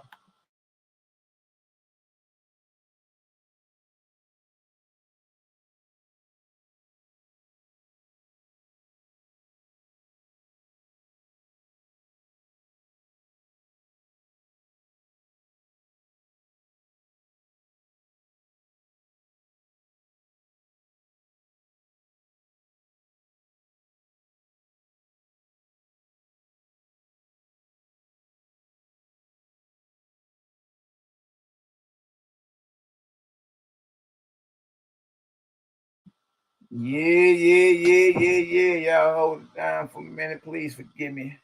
All right, look, let me show y'all this. Let's show Josephus next. Josephus, you got your Hanan coming outside. You got Josephus. Man, what is going on here? And then we're going to read some of this Caesar's Messiah. And we're going to parallel the campaign of Titus, which is Vespasian's son, who got the same name of his father, came in his father's name, and the ministry of Jesus. We're going to parallel them and see what we get. You feel me? So look at this, though. Told you, man, a lot of our people didn't stand on business. They weren't standing on business, man. Feel me? He ain't keep it solid. He played around. And then how you come outside and call a Roman the fulfillment of what's supposed to be either us as a collective or pointing toward one individual. Either way, y'all come outside and say they got to do with the Romans. Look at this. Yeah. Correct. Cosmon Cow TV. Like, subscribe, share. SHALOM TV. Like, subscribe, share. Y'all go over there and tap in. Creative Gang TV. Like, subscribe, share. Y'all get on over there and chop it up with us, man. See my brother Bronze in there somewhere. The Bronze Yoga Report. Like, subscribe, share. See y'all in the building. And I watch what Josephus say. So it wasn't just the father of rabbinical Judaism. And most of us, we all happy. I've read Josephus. I'm going to show you some things today out of Josephus. You ain't know what's even there. Look at this. Present this. Somebody better tell these young boys that I doze this. Look at this. Flavius Josephus, War of the Jews, Book 6, sections 312 through 315. Oh, man. Malaki. Mally, you always ruining stuff for us, bruh. Dang. There it is right there. That's the thing about the creative game. We got receipts, man. Yeah. We don't come to play with nobody. I'm not gonna play with you. I'm gonna make this into a joke or a game. Now look what Josephus says. But now, what did most? Look at this. Again, this is War of the Jews, Book 6. I just know it's section 312. But now, what did most elevate them in undertaking this war? He talking about the real Messianic Israelites, the ones who were expecting Numbers, the 24th chapter, to be fulfilled. There was a Messianic war. So Josephus is saying, but now, what did most elevate them in undertaking this war? Like, what inspired them? What inspired? Remind you, he supposedly was somebody that was down with the bros and them at first. But now, what did most elevate them in undertaking this war was an ambiguous oracle, meaning clear is a prophecy that's not really clear, according to him. Was an ambiguous oracle or prophecy that was also found in their sacred writings. How about that time one from their country should become governor of the whole earth? Look at this. Look at this. One from their country, one from Judea. Look at this. Look at this. Look what Josephus saying. Look, things a game. We ain't playing with you. Huh? The Jews took this prediction to belong to themselves in particular. And many of the wise men were thereby deceived in their determination. Now, this oracle certainly denoted the government of who? Vespasian. Sit your ass down somewhere, boy. Josephus an op too. He said they got to do with the government of Vespasian, which would include his son Titus, who got the same name as him, who was appointed emperor in Judea. Y'all see that? Josephus. He said, nah, man, the zealots got it wrong, and the wise men among the Israelites got it wrong. This prophecy certainly denoted the government of Vespasian, who was appointed emperor in Judea. Let's go look at the prophecy. Let's go look at the prophecy then.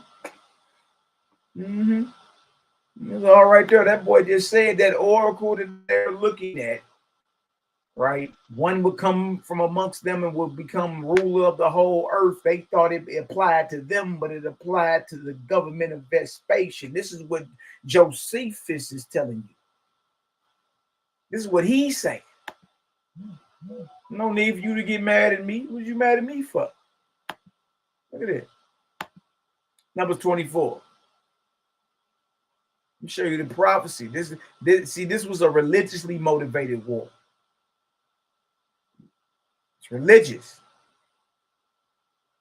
You know what I mean? It was what was motivating the Messianic Israelites, or who the world calls zealots, or who they'll call terrorists today, or freedom fighters. What was motivating and inspiring them was the Bible.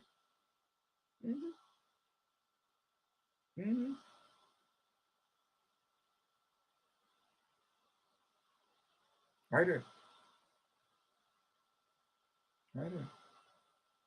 And you got the father of rabbinical Judaism, Rabbi Yohanan, Bar Yochai, and Flavius Josephus, monkey ass.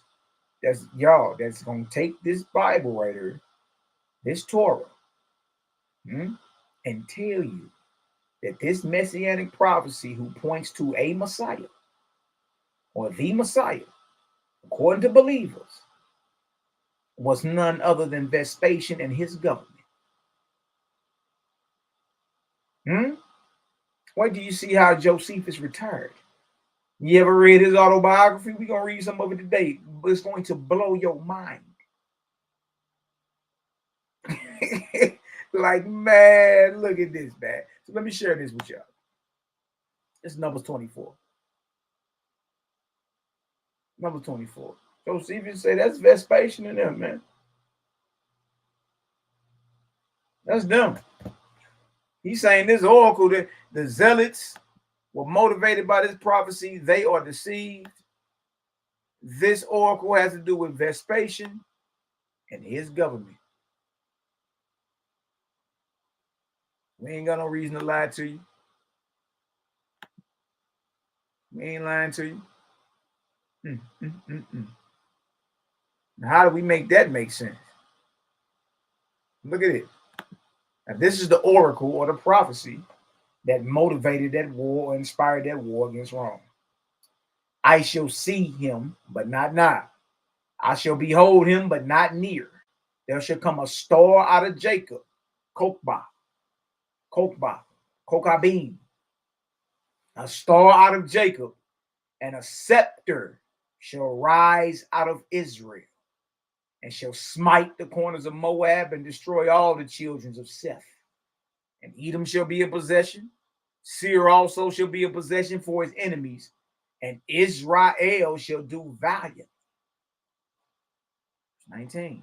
Out of Jacob shall come he that shall have dominion, and shall destroy him that shall remain of the city. This prophecy right here, Josephus just said,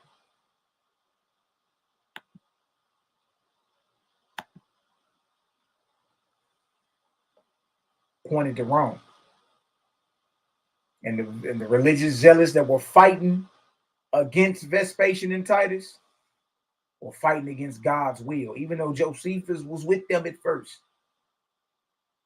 You see that? This is what he's talking about. The Jews took this prediction. The Jews took this prediction to belong to themselves in particular. And many of the wise men were deceived, or thereby deceived in their determination. Now, this oracle, what we just read, now this oracle certainly, look what Josephus is saying, certainly denoted the government of Vespasian, who was appointed emperor in Judea. Ain't nothing else to talk about. Nothing else to talk about. That's Josephus telling you right there. Let me show you how good this cat had it. Let me show you. Josephus went back to Rome and started getting grapes thrown down his throat by $5 whores. Let me show you how good this cat had it. Man, boy, life must be good for a rat, huh? Life must be good for a rat, man. Let me stop sharing this and go down to the different share screen for y'all. Let me show y'all what Josephus ended up getting for selling out. Let me show y'all what he got. See, everybody claim they read. They not really reading none of this. If they are, they not really understanding. All right, so let's go to the entire screen. Let me show what Josephus the rat got. They gotta pay your rats good, don't you, bud? Show you what he got.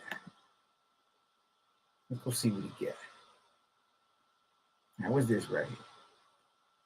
Dang, Malaki, you always going in your bag, man. Always going in your bag, pulling something out, man. What's going on? What is this now? Most of y'all don't know who you call Josephus also had an autobiography. Okay? He also had an autobiography. That's what this is. The Life of Flavius Josephus by none other than Flavius Josephus. Yeah. What you say, boy? He got a Pepsi and a hoagie, like your one Chicago cat. All right, so let's go down. Let me show y'all this, man. I couldn't believe what I was reading. I say, is he really about this life, man? Well, let me go ahead and hide this real quick. This side view. Take that off. Okay.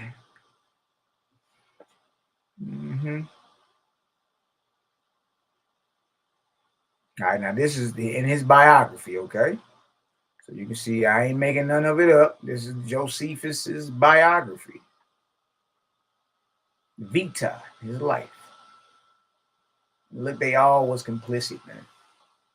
They all was in on it. Wait till we crack open that antiquity unveil later on. You feel me? And hear what these niggas spirits are saying from the other side. about all this. This is gonna blow your mind. You're gonna say, dang, we got Agrippa, we got Constantine, Eusebius, all of them. Like they all, is quite funny that they all got something to say from the other side. Like, dang. You know what I mean? But check this out right here. Check this out right here. All right, this is in again the life of Flavius Josephus. What chapter though? Let me see. Hold on. Well, y'all can have it. Where am I at?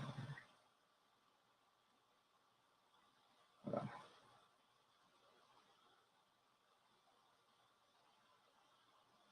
I'm just down on section 74. That's where I'm gonna start at. You see that 74 next to it? That's where I'm gonna start at. So we already got Josephus telling you that prophecy that was motivating the war against Rome obviously was pointing to Vespasian and his government. He said the same thing that the rabbinical rabbi said, the father of rabbinical Judaism. So this is talking about you. The zealots that's fighting for the nation, that's fighting for the freedom of our people, they got it all wrong. Yeah, you're dealing with the sellout. So that's when I tell y'all, you arguing over non-messianic and messianic, y'all, they all sellouts. Well, what survived were those who sold out. They sold the brewers out, man. Look at this. It was not long before Vespasian came to Tyre. Then this is Josephus in his autobiography. And King Agrippa with him. But the Tyrians began to speak reproachfully of the king and called him an enemy to the Romans. For they said that Philip, the general of his army, had betrayed the royal palace and the Roman forces that were in Jerusalem, and that it was done by his command. When Vespasian heard of this report, he rebuked the Tyrians for abusing a man who was both a king and a friend to the Romans. But he exhorted the king to send Philip to Rome to answer for what he had done before Nero. But when Philip was sent thither, he did not come into the sight of Nero, for he found him very near death on account of the troubles that then happened and a civil war. And so he returned to the king. But when Vespasian was come to Ptolemais, the chief men of Decapolis of Syria made a clamor against Justus of Tiberias, because he had set their villages on fire. So Vespasian delivered him to the king to be put to death by those under the king's jurisdiction. Yet did the king only put him into bonds and concealed what he had done from Vespasian, as I have before related.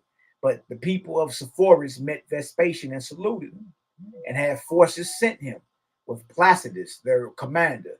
He also went up with them, as I also followed them, till Vespasian came into Galilee. So Josephus is documenting Vespasian and Titus as they about to tear down Israel, tear down Jerusalem.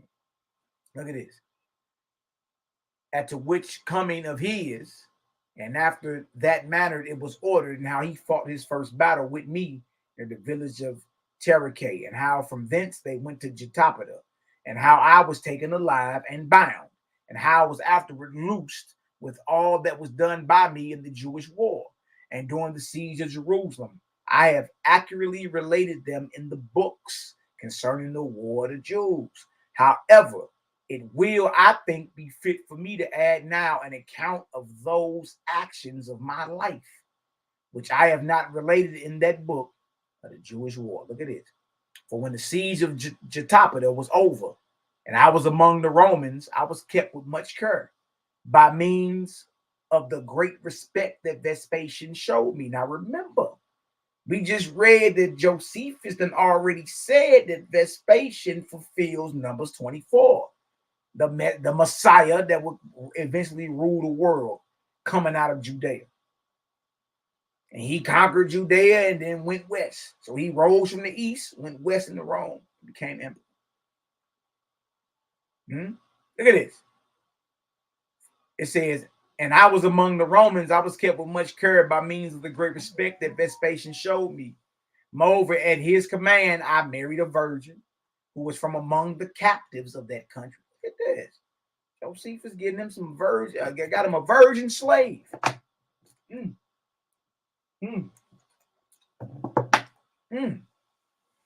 Captives of what country? Wow. I married a virgin who was from among the captives of that country, yet did she not live with me long, but was divorced upon me being freed from my bonds, and by going, and by going to Alexandria. However, I married another wife at Alexandria. Look at Josephus. That boy, it paid to be a rat to the Romans, don't it, boy? That boy getting treated like the boy's royalty. However, I married another wife at Alexandria and was then sent, together with Titus, to the siege of Jerusalem. So this nigga was there, man. And was frequently in danger of being put to death, while both the Jews were very desirous to get me under their power in order to have me punished. And the Romans also, whenever they were beaten, supposed that it was occasioned by my treachery, and made a continual clamors to the emperors and desired that they would bring me to punishment as a traitor to them. But Titus Caesar was well acquainted with the uncertain fortune of war, and returned no answer to the soldiers' vehement solicitations against me. Moreover, when the city of Jerusalem was taken by force, Titus Caesar persuaded me frequently, look at this, y'all, to take whatsoever I would of the ruins of my country. Look at that. You can have whatever ain't ruined. The cat you call a Messiah, and his general son who got the same name as him, after they destroyed Jerusalem, hey, he slapped you on your back, attaboy. Give him an attaboy. Go on over there and get what you want that ain't ruined. Take whatsoever I would of the ruins of my country, and did that he gave me leave so to do. But when my country was destroyed, I thought nothing else to be of any value, which I could take and keep as a comfort under my calamities. So I made this request to Titus, that my family might have their freedom. Look at this. Look what happened. Remember, Josephus said he didn't find nothing of value. Look what Titus had. I had also the holy books. There go the Hebrew records right there. There go your history.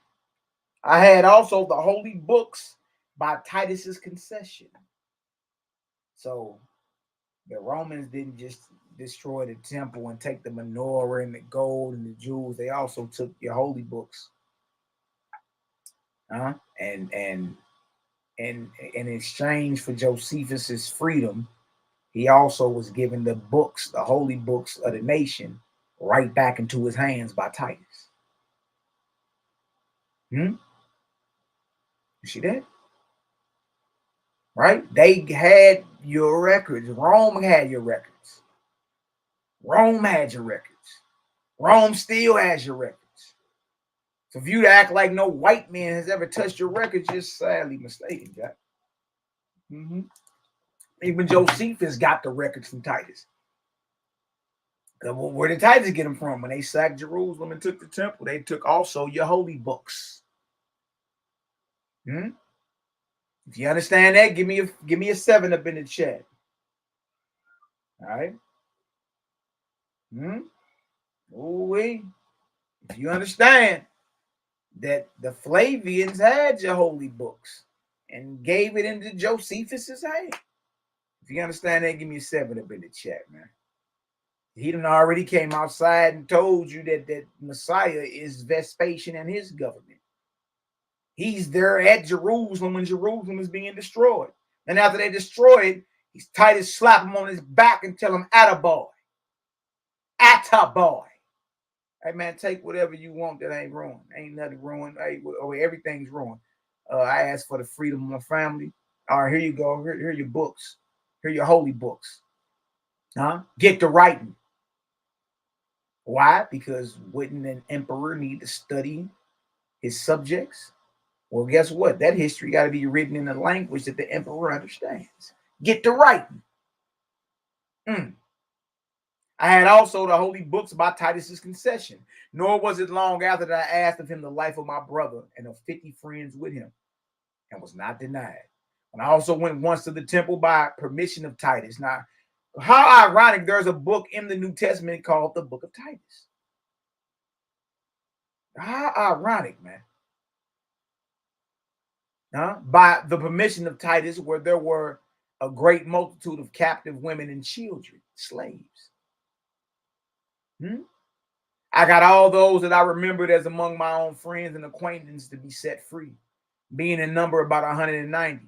And so I delivered them without their paying any price of redemption. Look at Josephus paying the redemption price for his next of kindred.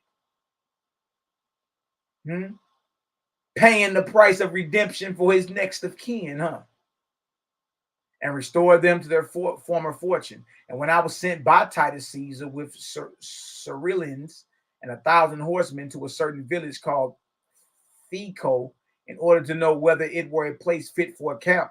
And as I came back, I saw many captives crucified. Listen to this. And remembered 3 of them as my former friends. I was very sorry at this in my mind, and yet and went with tears in my eyes to Titus and told him of them. So he immediately commanded them to be taken down and to have the greatest care of them in order to their recovery. Yet 2 of his friends who were hanging on the cross, died under the physician's hands, while the 3rd recovered. What parallel y'all just see? Remember, Josephus, this is his autobiography. He's writing about what went down in his life. What parallel did y'all just see with 3 crucified friends in Josephus' histories or his autobiography? Josephus had 3 crucified friends. He went to Titus, begged for their bodies. 2 of those men died and 1 survived. What parallel does that sound like? Now remember, Joseph's name is Joseph Bar Matthias, son of Matthew, son of Matthias. His name is Joseph Bar Matthias. Listen to this. In the Gospels, Jesus has a disciple named Joseph of Arimathea. And he goes to Pilate, a Roman governor, and begs for the body of Jesus. Right? Jesus is one of 3 that are crucified. 2 of those men die and Jesus survives. You think this is a coincidence, a coinky-dink, that Josephus got 3 homeboys that was crucified? He got to go to Rome to beg for their bodies. 2 of them died and 1 recovered. You think this is a coincidence, though? Still. You still think Josephus ain't got nothing to do with none of this writing? Look at that. You don't even get more clearer than that, y'all. Like, what else talks about being crucified amongst 3 men?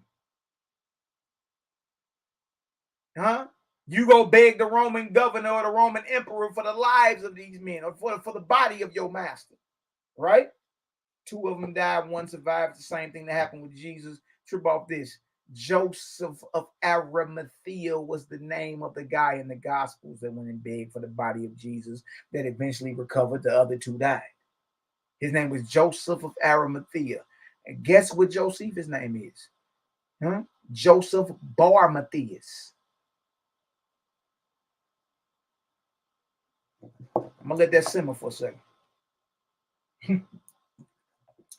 So Joseph Bar Matthias has 3 friends who were crucified Roman style. He goes to Titus, the Roman general, begs for their lives to take them down off the cross. 2 die, 1 survive. His name is Joseph Bar Matthias. That's who you know as Josephus today.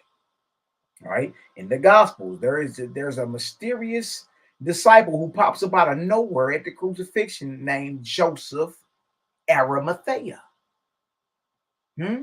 He goes to Pilate, a Roman governor, and begs for the body of Jesus. Takes him down off the cross. 2 of the men died, 1 survived. Is this a coincidence? Or do we got proof right now that Josephus was in on writing the Gospels? How do you make, what are the odds? Why it ain't 4 friends? Why it ain't 10? Why it ain't 12? It's 3 friends who are crucified. Huh? Both of them got the same name. And on the cross, 2 of them died, 1 recovered. Come on, man. Come on, man. So if y'all see that, like these are the type of things that, you know, these are not coincidences. Like you can't make this type of stuff up. If you see that, give me an 8 up in the chat. Look at this. Oh, hold on.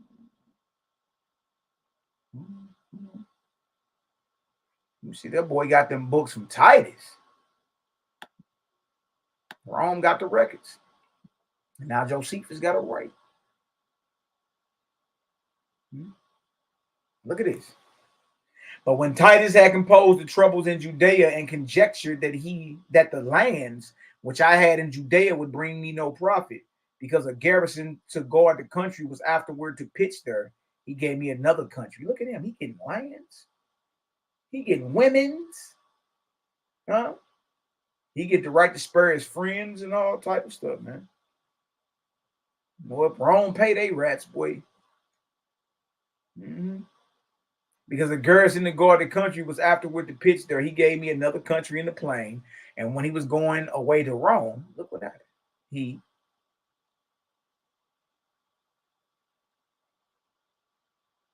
made choice of me to sail along with him. Dang, Josephus. Joseph boy Matthias. Dang. Dang. He made choice of me to sail along with him and paid me respect. And when we were come to Rome, I had great care taken of me by Vespasian. For he gave me an apartment in his own house. Look at this, boy. That boy gives him a penthouse. Boy, get him a loft up in the get him a loft up in Caesar's palace. And they get wives. And boy, he get the freedom of his own family. You dig? This boy gets him a loft in Caesar's palace, for he gave me an apartment in his own house, which he lived in before he came to the empire. He also honored me with the privilege of a Roman citizen. Look at Joseph. He get to become a Roman citizen too. What? Rome pay they rats. Now you got immunity out here, man. Shit, even your own people can't touch you. He also honored me with the privilege of a Roman citizen and gave me an annual pension. That boy get paid. That boy on the payroll. He's a paid confidential informant. He also honored me with the privilege of a Roman citizen and gave me an annual pension and continued to respect me to the end of his life without any abatement of his kindness to me, which very thing made me envied and brought me into danger for a certain Jew whose name was Jonathan. And then they go on and talk about all that. I want to show you, man, that Josephus, had it made. Had it made, man. Nigga sold out, right? Came outside, called Vespasian Messiah. Said he was the one that was fulfilling all that. You dig? And then the rest is history. That's what you got. You got Flavius Josephus, where everybody loved to claim it and read. And when you ask somebody, didn't Josephus say it in the War of the Jews, book 6, section 312 and 313, that the Numbers 24 prophecy about the Messianic star was about Vespasian and his government. You dig? Then when you read his autobiography, he tell you that he got the books, the holy books, from Titus, who got it out the temple in Jerusalem. You see that? And then when he got to Rome, shit, he was chilling. He got him a loft. He got him a loft condominium up in Caesar's palace. He got him some wives. He got him some $5 whores to throw grapes down his throat. He got him a government pension. Him on the payroll. Josephus, Flavius Josephus, who also had 3 friends crucified when he begged the Roman for their life. 2 of them died, 1 survived. And you think that's a coincidence that Joseph of Arimathea, a disciple of Jesus Christ, did the same thing? You still think it's a game? Let me show y'all something. Let me show y'all something, man. Y'all give me a 9 up in the chat if y'all get some understanding around these parts, man. All praises to the ever-present creator, the all in all, that always was, is, and ever shall be. They in the building, man. I don't think people really know what time it is, bro. I really don't. What it is, people really don't understand what they're looking at. How serious this thing is. Feel me? Now watch this right here.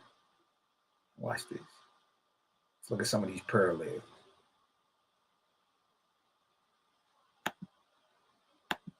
Look at some of these parallels. Okay. Show some of this.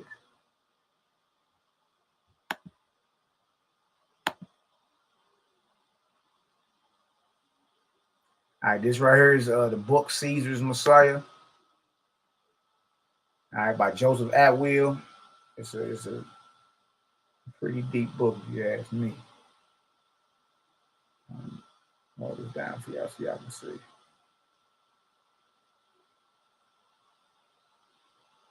All right, that's where we in today. And we're going to parallel. We're going to parallel the campaign of Titus, Vespasianus, Flavius, and the ministry of Jesus Christ. See if there are any parallels. All right, we already see one with the Joseph Bar Matthias, or Flavius Josephus, and the crucifixion. That's what happened. There's a Joseph of Arimathea and the crucifixion. All right, that's where we at with it. All right. All right, so let's see. Let's go to these table of contents real quick. So y'all can see. All right, zoom in.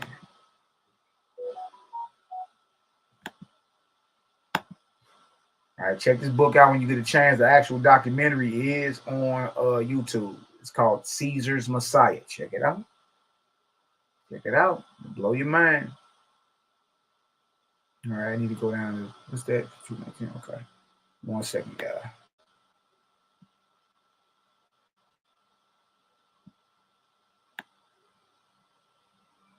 Right here.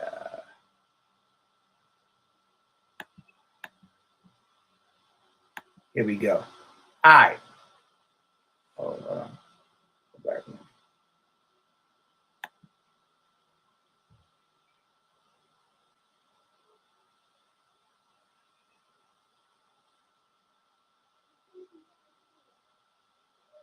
All right.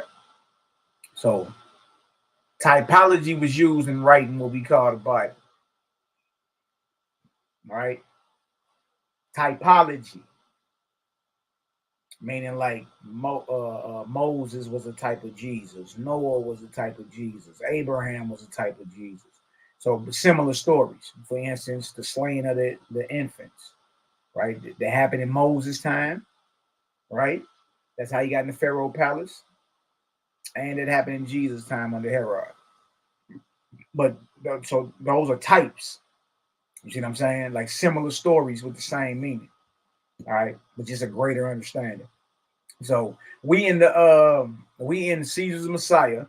We in chapter is this? Chapter 10. All right, and this is the typological method. All right, and creating the parallels between the ministry of Jesus and Titus' campaign, the authors of the New Testament were using a technique they were quite familiar with. They were experts at what scholars today call the typological method. All right, look that up. All right, it's basically comparing stories. When you're writing a story, but it's based off a previous character. All right, they did Jesus and Moses the same way. They based portions of Jesus' life on the story of Moses. You see?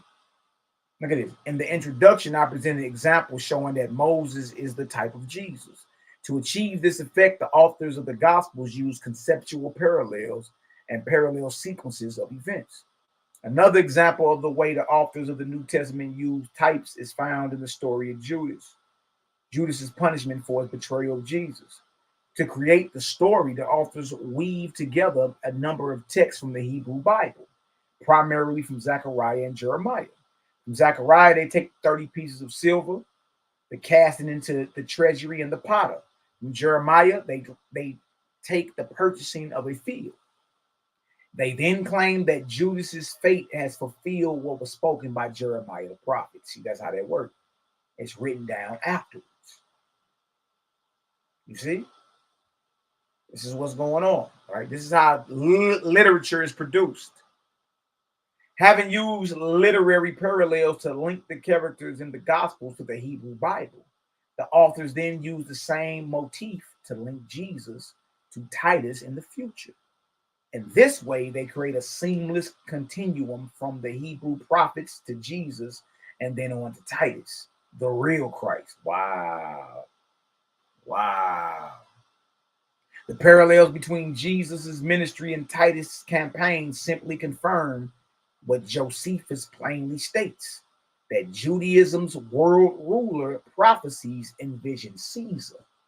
Jesus was not the Messiah, but his messenger. And we just read Josephus when he said it.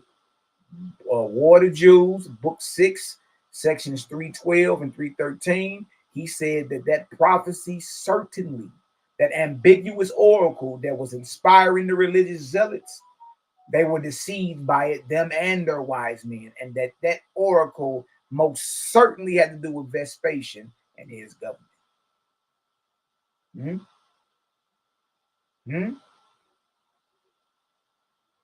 This right here is Caesar's Messiah by Joseph Atwill. The parallels between Jesus's ministry and Titus's campaign simply confirm what Josephus plainly states, that Judaism's world ruler prophecies, Numbers 24, y'all, 17 through 19, envisioned Caesar. Jesus was not the Messiah, but his messenger. Behold, I send my messenger, and he will prepare the way before me. And the Lord who you seek will suddenly come to his temple. But who can endure the day of his? Hold on.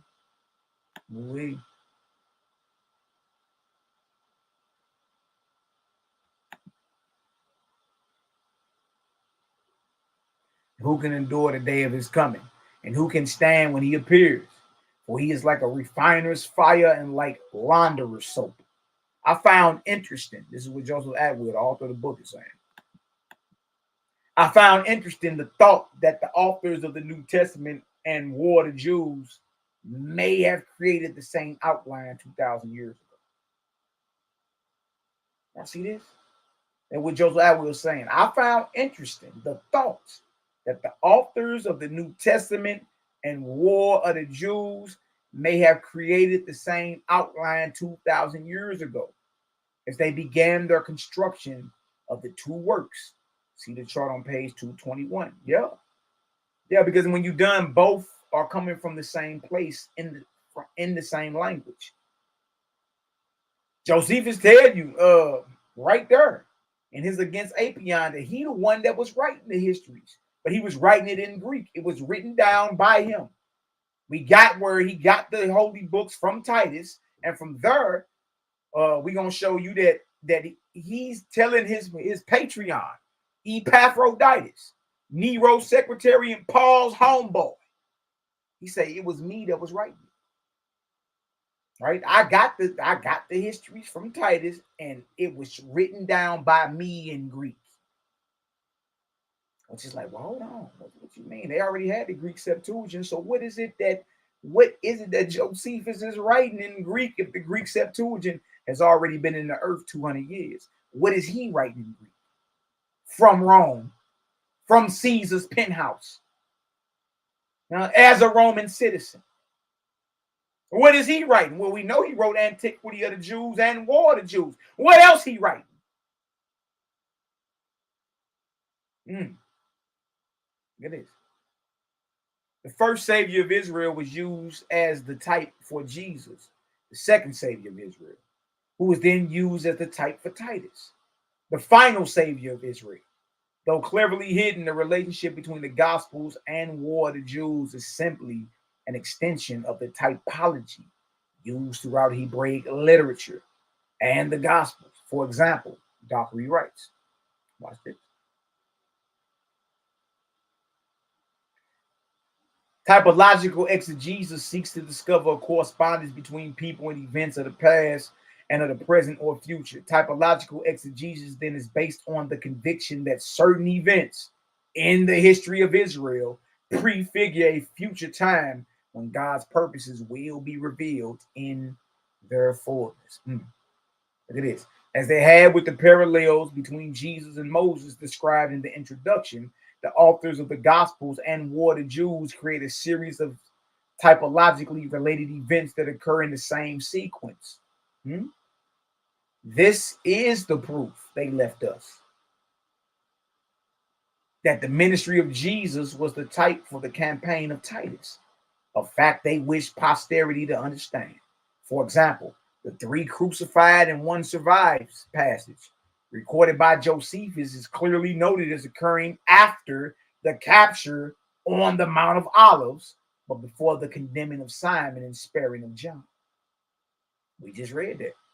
We read where Josephus, or Joseph Bar Matthias, goes and begs Titus for the lives of his friends who were being crucified. 3 of them. 2 died, 1 survived, just like with Jesus. 3 were crucified, 2 died, 1 survived, and Joseph of Arimathea comes beg Pilate for the body. Joseph of Arimathea is Joseph Bar Matthias, Flavius Josephus. And these events aren't just parallels, y'all. They happen in the same order. See, that, what are the odds? You can't make that up. Look at this. So as to mirror the sequence of those events in the New Testament, likewise, in the New Testament, the description of the naked young man's escape on the Mount Olives is given before its description of Jesus' capture. The events occur in the same sequence in Josephus's twin Mount of Olives assaults. Though in the Cannibal Mary passage, which is actually presented in the chapter following the capture of Eleazar on the Mount of Olives, the specific time when it occurs is not given. Josephus does not make it clear that it occurs during the siege of Jerusalem, that is, following the demons of Gadara incident, but before the 3. Hold on. Look at it.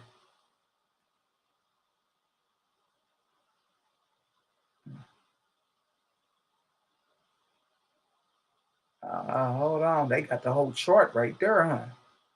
All right, let's go finish off this comment real quick. All right. Following the demons of Gadara incident, but before the 3, hold on.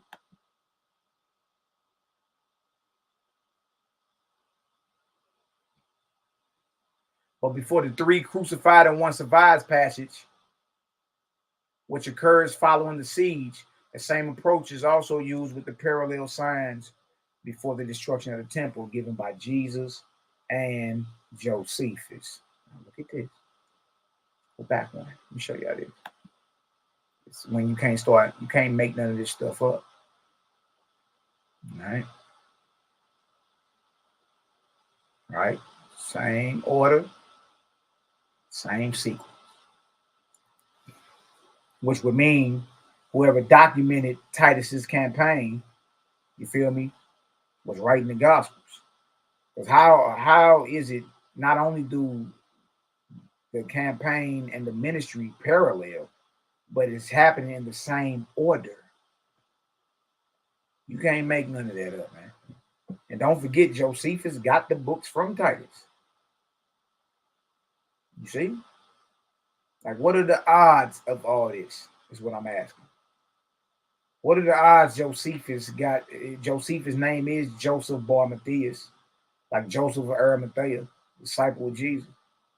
What are the odds that he got 3 crucified friends, 2 died, 1 survived, just like Joseph of Arimathea during the crucifixion of Jesus? 2 men died, 1 survived. You think that's a coincidence? So what are the odds that even Titus, the general, who came in his father's name, who became emperor of Rome, what are the odds that his military campaign and the ministry of Jesus started in the same place and ended in the same place? Let's look. Let's look. All right. Jesus' ministry is the forerunner. According to Titus' campaign, the Messiah. All right. Start of the ministry in Galilee. Jesus begins ministry at Gennesareth and says, "Follow me and be fishers of men." Okay. Titus' campaign. Titus' start of campaign were in Galilee. Titus has his onset at Gennesareth, where his soldiers follow him and fish for men. Meaning they killed a whole bunch of the zealot warriors who were in that boat. They were about to go to war. So that's how they were fishing for men. They were taking their Roman spears and catching these men, or hunting them down, or piercing them through with their spears, just like you would catch you a fish. See, so Titus's soldiers actually fished for men. The men were the rebel, quote unquote, rebel or terrorist soldiers who were fighting against Rome. His soldiers fished for men by killing them in the Sea of Galilee with spears. They caught men. All right, look at this. Next one on the left is Jesus. At Gadara, Jesus encounters a legion of demons inside one man. According to Josephus, Titus at Gadara encounters a legion possessed with wicked spirit coming from one man. Okay, hold on. I'm saying we got the Sea of Galilee. Now we at Gadara. And it's about the casting out of that demon, legion. Titus was at Gadara too, and he encountered legion possessed with wicked spirit coming from one man. And that one man basically was telling the soldiers, like, fight against them. So that one revolutionary type spirit affected everybody over there, and they was ready to go to war against Titus. So in essence, that he would call that a wicked spirit fighting against them. But that one voice affected all of them. You feel me? Look at this. What's this?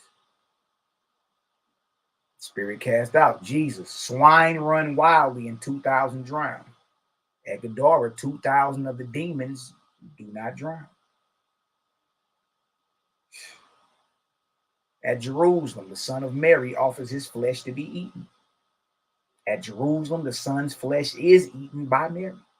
Yeah, Josephus talk about Mary eating her son as a Passover lamb at the fall of Jerusalem. Jesus envisioned signs occurring before the temple's destruction. Josephus records signs that occurred before the temple's destruction. Yeah, signs in the clouds. Yep. They was banging over Jerusalem. It was a war in the heavens before Jerusalem fell. So who's God lost? You want to be real with it? Who lost that? Look at this.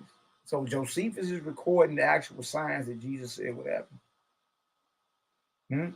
Or is he backdating? They backdate all this, y'all. They write these things down after certain events happen, and then introduce it in as a typological method, like base it all based off types, from Moses to Jesus, then from Jesus to Titus. Look at this. Look at this. I don't think you can make none of this up. Jesus, an escape by a naked individual at Jerusalem northeast corner. Josephus records an escape by a naked individual at Jerusalem's northeast corner. What is going on, y'all? Messiah captured on the Mount of Olives. Messiah captured, according to Josephus, on the Mount of Olives. Simon's denials. Simon's denials. Josephus records. Like all this stuff, man. Like, how is this in the gospel and in the war of the Jews? We just never make the connection. 3 are crucified, 1 survives, according to the gospel. So according to Josephus, 3 are crucified and 1 survives. Josephus is writing this, y'all. He's writing it. Look, all this is impossible to line up like this. Y'all not just at the same place, not just paralleling like this, but y'all in the same order. You can't make none of this type of stuff up. It's impossible it would have hit like this. Same names, same places. Joseph Arimathea takes Survivor down from the cross. That's in the Gospels, according to Josephus. Joseph bar Matthias, who is Josephus, takes Survivor down from cross. Gospel, Simon or Peter is the rock upon which the new church is to be built. War of the Jews, Simon is the rock upon which the new church will be built. Gospels, Jesus sends Simon to a martyr's death at Rome, but spares John at conclusion of ministry. Titus sends Simon to a martyr's death at Rome, but spares John at conclusion of campaign.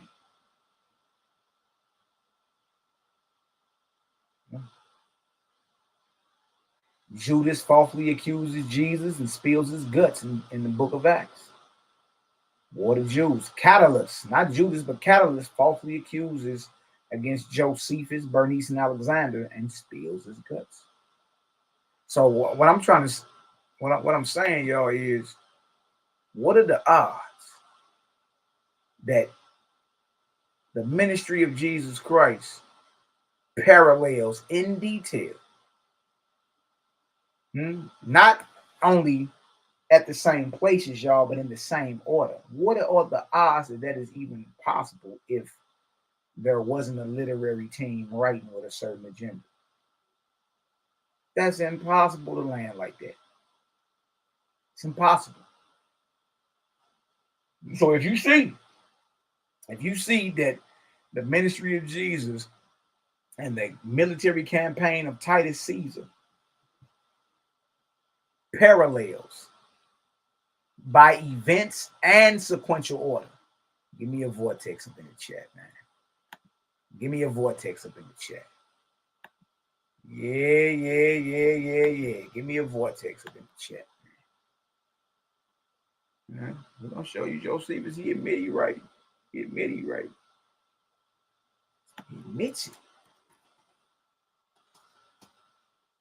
it.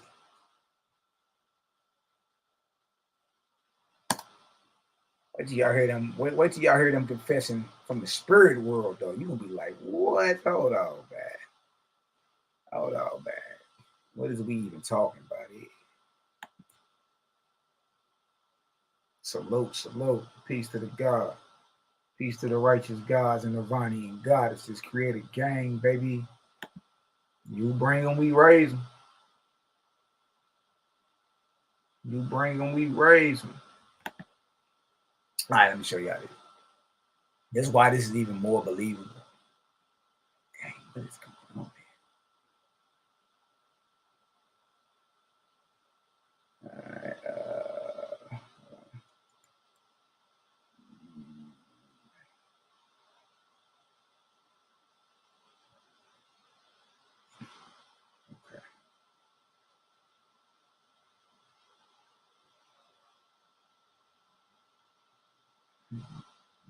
Okay, what I'm looking for.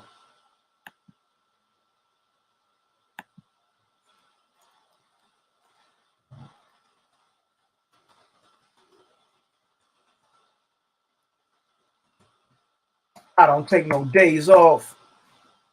You know what I mean? We seen out of that parallel, boy. See, Rome had a lot to do with it.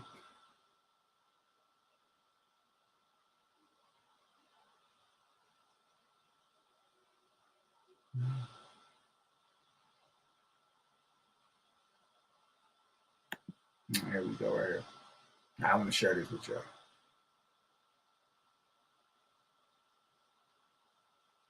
All right, let me share this so y'all can see this. All right, right here, concerning the good news of the military victory of Jesus Messiah, Emperor. All right, this is from uccmedina.org. But notice they're letting it be known that the gospel has something to do with a military victory. Military victory. I wonder if they got the written call down though.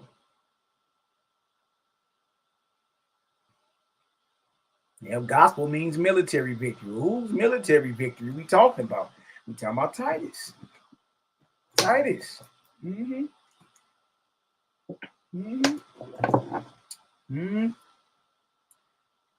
right, right here. It says, my favorite verse in the whole Bible just might be Mark 1:1. It seems pretty straightforward. The beginning of the gospel, good news of Jesus Christ, the Son of God. We are reading it here in our comfortable church steeped in 2,000 years of tradition. Yet to first century ears, this is a cannon blast. Firecrackers are going off here in the sanctuary. These words are dripping with meaning. Look at this. Look at this.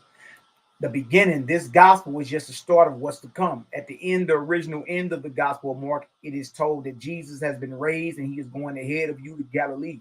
There you will see him just as he told you. But the disciples told no one. The idea is that you, the reader of this gospel, will continue the story, to live out the life of Christ contained in this story and to look for Christ in Galilee.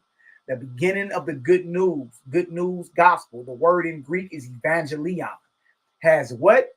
Military overtones. Military. Well, whose military campaign we've been talking about here? Whose military campaign we've been talking about here? Because somebody had a military campaign and came out victorious. It has military overtone. The gospel means military victory. A good military victory in Greek. That's what gospel means. Good news means military victory. In the Roman public squares, town cries began their announcements saying, and now the good news of the first legion. Evangelion carries those connotations. The beginning of the military victory of Jesus Christ. Christ means anointed one. This word is used for all the kings of Israel, including David and his house, including many prophets. This word has political and theological overtones. God's Messiah, the big anointed one, was to be this great military and political leader chosen by God. All right. Gospel, y'all, means military victory. That's what it means. That's what it means. Let's get back to this.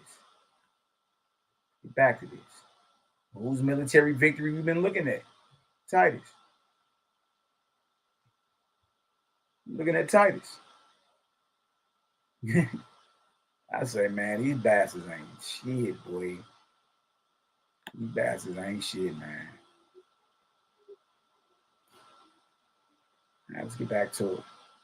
Caesar's Messiah.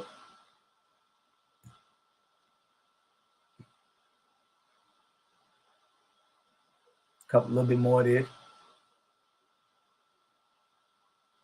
The twin sequences are difficult to explain away, as I have noted above, while it is at least possible to argue that the satirical parallel between Jesus' ministry and Titus's campaign occur by chance.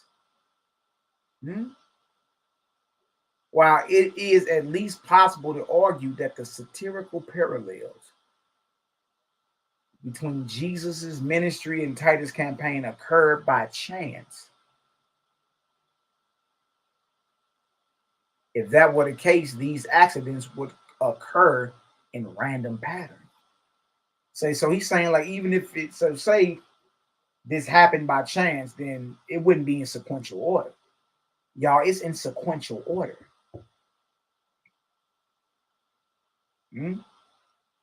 We already got Titus giving the books to Josephus. We already got Josephus writing in Greek from Rome on a government pension from Caesar's penthouse with his Roman citizenship. This nigga sound like Paul to me. I'm gonna keep it solid with you. He sounds like Paul. But he's saying, like, even if this were the case, these accidents would occur in a random pattern. However, the sequences, fishing for men at the Sea of Galilee, an individual filled with the legion of wickedness, the drowning of those possessed by the legion of wickedness, the twin assaults on the Mount of Olives, with first a naked man escaping and then the capture of Messiah, Simon's denials, an episode where 3 are crucified but 1 survives, Joseph of Arimathea taking the survivor down from his cross, Simon condemned, John spurred, and a false accusation against the founder of a messianic religion by a gut spiller. All are concretely the same in both works. Further, The parallel cannibal Mary and signs before the destruction of Jerusalem passages both occur after the Gadara passages, but before the crucifixion passages, and thereby do not contradict the parallel sequences within the ministry of Jesus and Titus's campaign. Don't forget, gospel means a good military victory. I don't think we even understand what we're looking at. Look at this. Notice that there is no historical, logical, or theological reason for these satirically related events to have been recorded in the same sequence. There is no reason. Jesus was free to have concluded and not begun his ministry with the phrase fishers of men. The authors of the New Testament were not forced to put the strange tale of Jesus condemning Simon while sparing John at the very end of the Gospels. Josephus was not required to have included the tale concerning the cannibal Mary in his description of the siege of Jerusalem, any more than it was required for Jesus to be at Jerusalem when he offered up his flesh. Further, the linking of the two specific events that form each parallel, which in turn becomes a link in the sequence of parallels, is self-evident.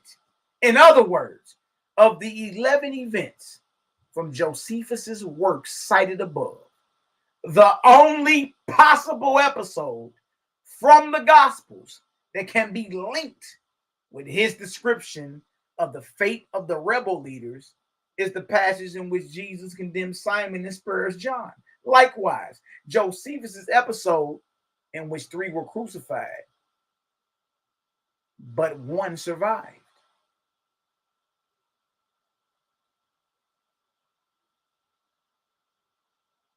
Can only relate to Jesus' crucifixion and not to any other element from his ministry.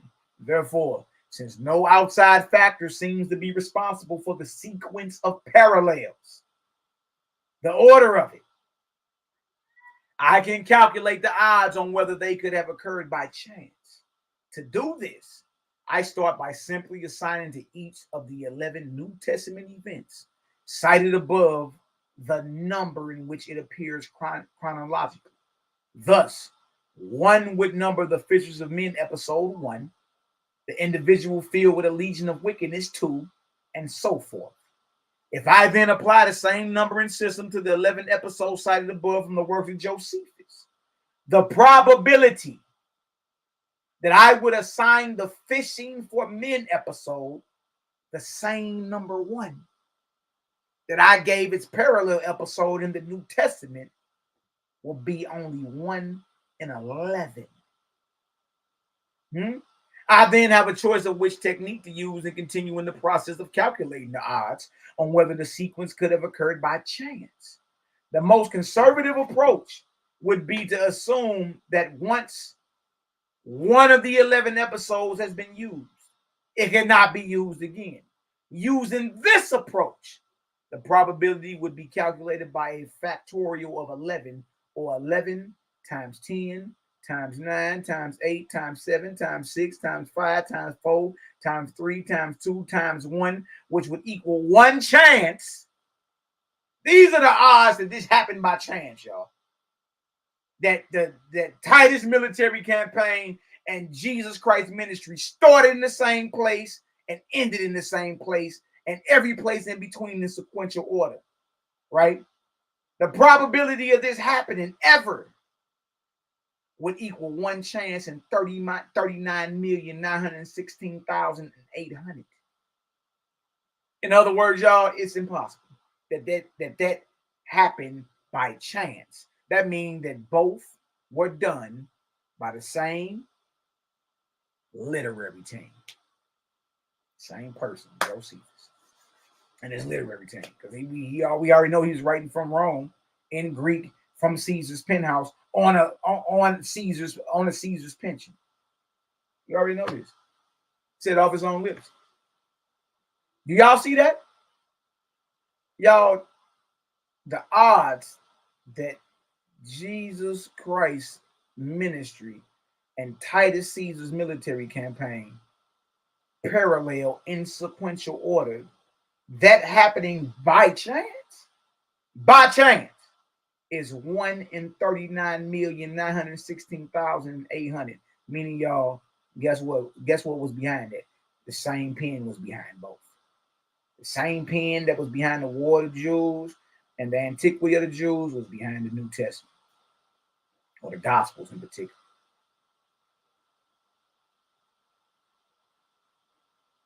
Right? 1 in 39,916,800. You got a better chance of hitting the Powerball tonight. Mm-hmm. You got a better chance of hitting the Powerball. That means they were penned by the same literary team. If y'all understand that, throw another vortex up in the chat, man.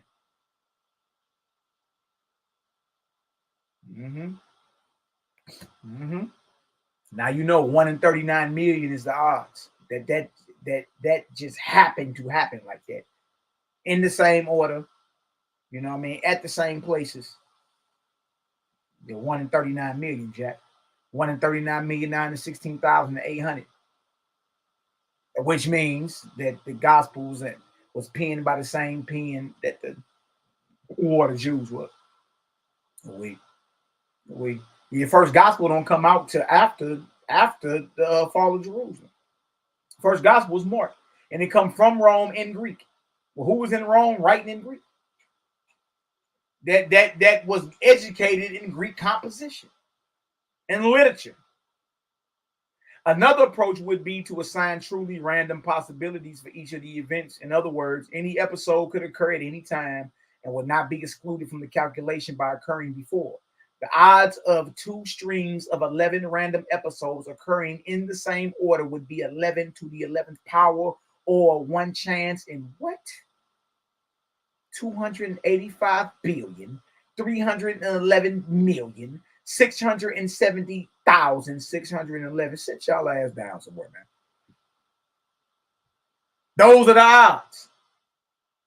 1 in 285 billion. You got a better chance of hitting the Powerball than this happening by chance. Remember, we already got Josephus and the father of rabbinical Judaism calling Vespasian and his government sons the Messiah. We already got Titus giving the holy books to Josephus to do what with him? What was he supposed to do with him? Look at this. Yeah. I know y'all mad. Y'all shadow banned the game, boy. Y'all shadow banned creative game. Because ain't no way in the world this, what we talking about, ain't on every platform. Breaking news. Y'all choose to ignore us. Right? This information dangerous, man. This type of calculation is the conventional way that probability analysis is applied to determine the likelihood that 2 sets of items were arranged in the same sequence by chance. So in other words, the Gospels and the War of the Jews. For the purpose of the calculation, it is hypothetically assumed that an author has been given a set of 11 episodes to arrange. Once the author has arranged them, I discovered that the same sequence can be found in another document. I then assess the probability that this feat was achieved by chance. Note that the calculation holds mathematically true regardless of the method the author uses to create a sequence. The author could have discovered the 11 items in an archive, or could. Hold on.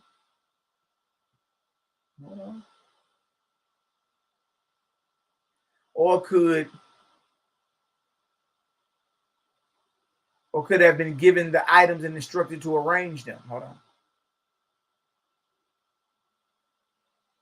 The probability is the same regardless. It's the same probability. The probability level relates only.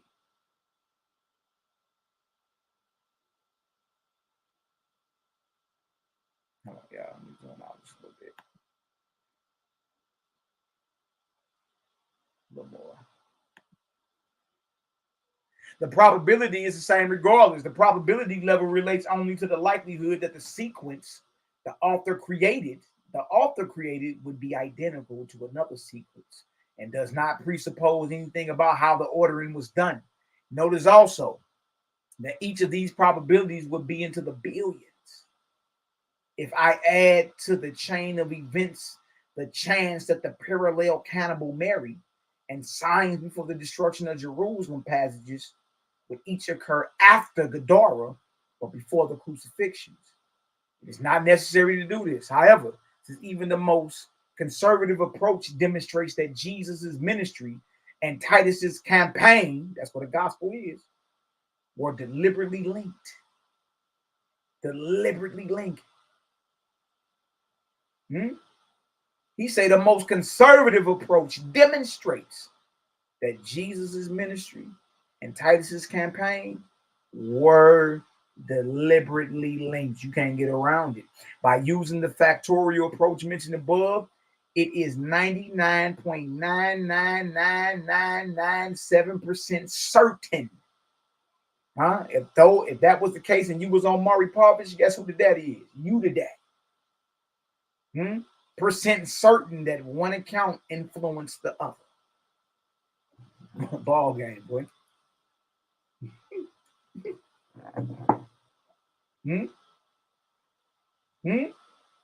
Look at that. Look at that. By using the factorial approach mentioned above, it is 99.9997% certain that one account influenced the other. In other words, the likelihood that these parallel sequences occurred by chance, y'all, is virtually zero. It's less than 0.000003%. It was written with the same pen, by the same pen, same literary team, man. Ain't no getting around it. Ain't no getting around it. The calculation does not, of course, indicate the direction of causality. However, since there is no plausible reason why the writings of Josephus should have been created based on events in the Gospels, the presumed direction of the causality is that Titus's war record was created first, and Jesus's ministry was then created as a satire of militant Judaism, as a mockery. You hear this? Gospels were written as a mockery to the Messianic brothers, man. They wrote it as a mockery. We're gonna drive y'all. No, the Gospels were written based off Titus's military campaign, and not the other way around.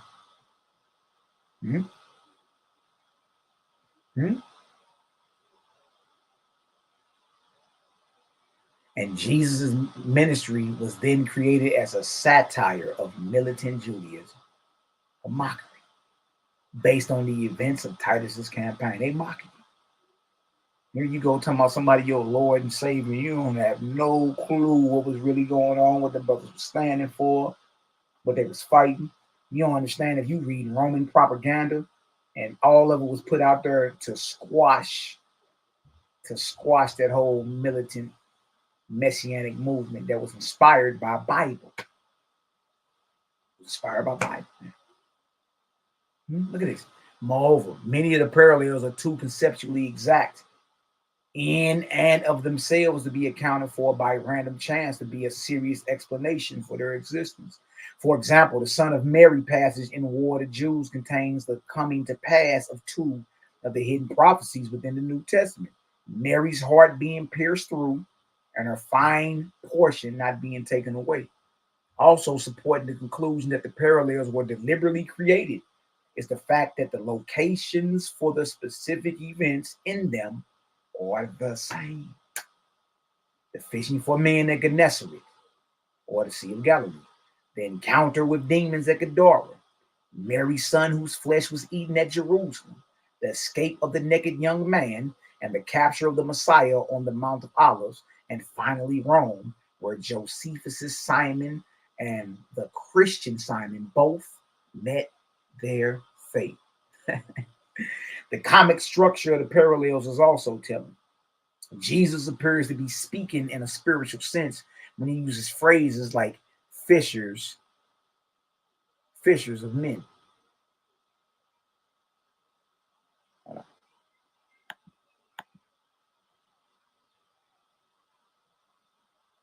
fishers of men. Eat of my flesh, a resurrection, the stone that crushes, the temple that will be destroyed. Demons, and follow me. In War of the Jews, we learned that Jesus' words were not references to something spiritual. In fact, Jesus is speaking literally throughout the New Testament, and those who see spiritual meaning in his words are being played for a fool. I believe, this is what Joseph Atwill is saying. I believe that the Romans, with their use of comedy,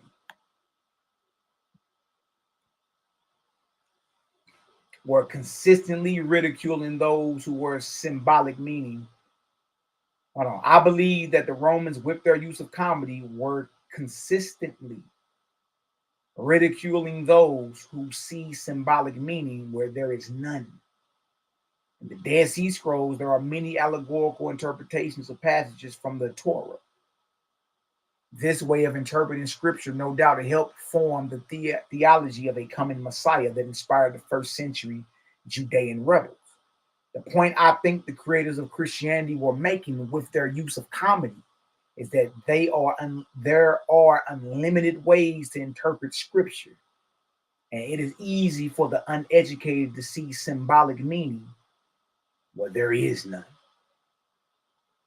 They made this point by creating the New Testament as an example. Whew. Good night, boy. Good night, good night, good night, boy. Again, that's Caesar's Messiah. Run that back so y'all can see that, what that is.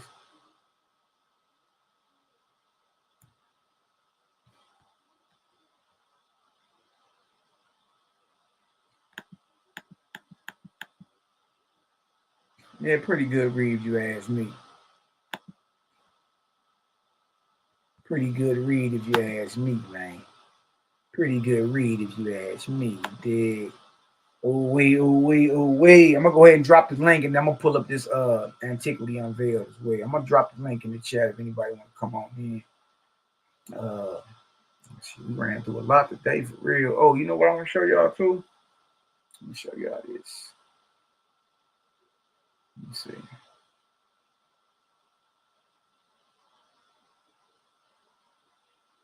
Ah man, don't tell me you bastards unlocked it. Y'all good? Okay, cool. Yeah, it's wild, ain't it? YAHWH'S in the building. I ain't even going to drop this in there. Yeah, let me show y'all Josephus was right. He the one tell you. And then it's like, why are you writing in the histories in Greek and there's already the Greek Septuagint? What's up with that? Share this with y'all. Anybody want to hop on with your breath for a little taste, man. It's all good.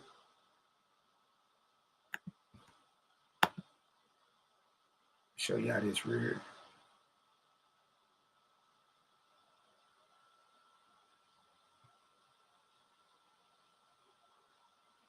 Yeah, you dropping false gods, you can learn a whole bunch, can't you?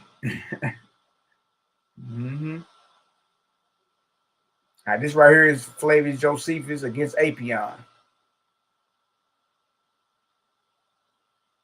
And Epaphroditus is Paul's homeboy, Nero's secretary.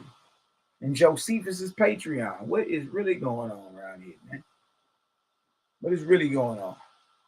So this is Flavius Josephus' Antiquity or Antiquity of the Jews against Apion, book 1. Look at this. Look what he says. Now, I already showed you that he got the holy books from Titus, who got them from Jerusalem.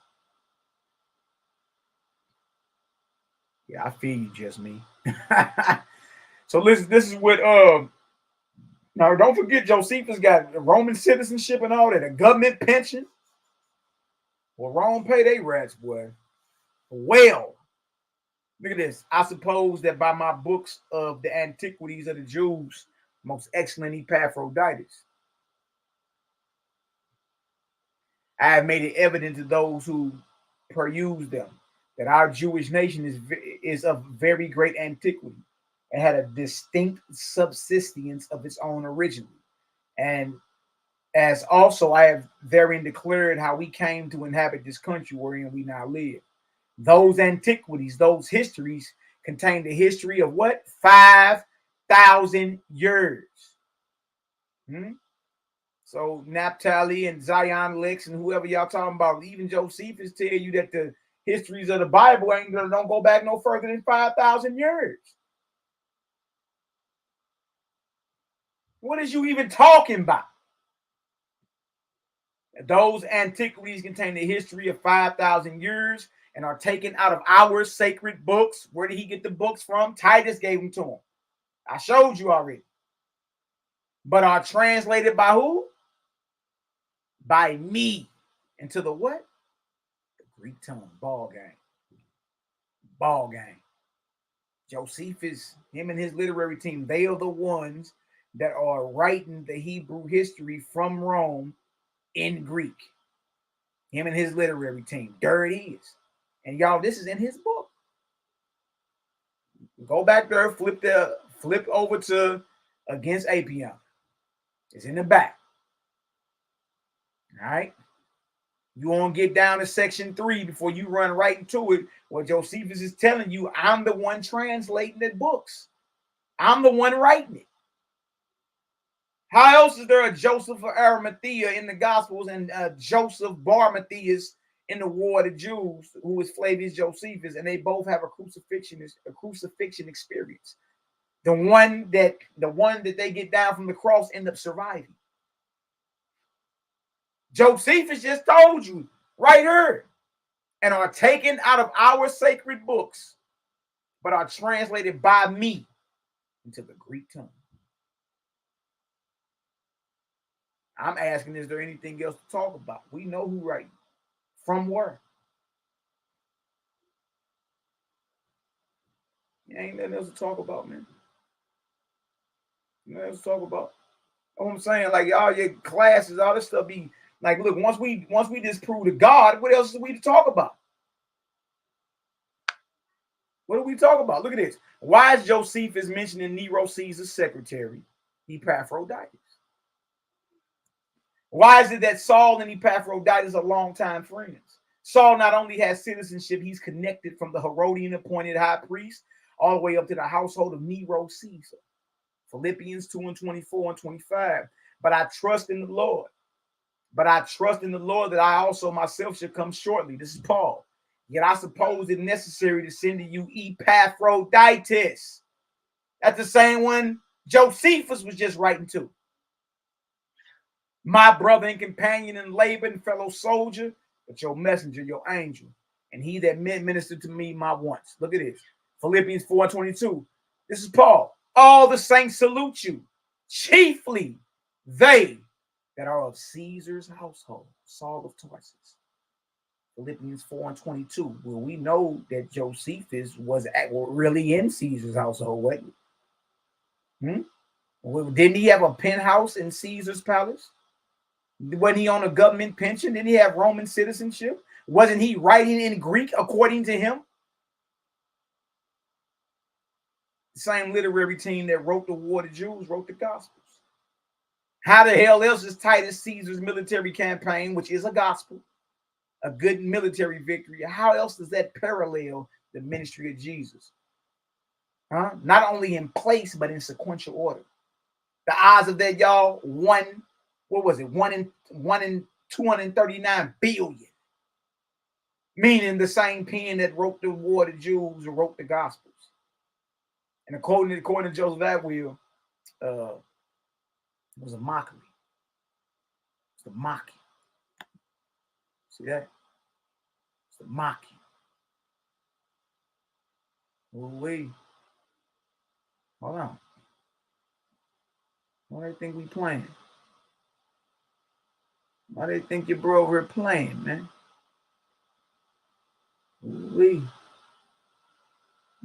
Somebody gonna be mad. It's that one.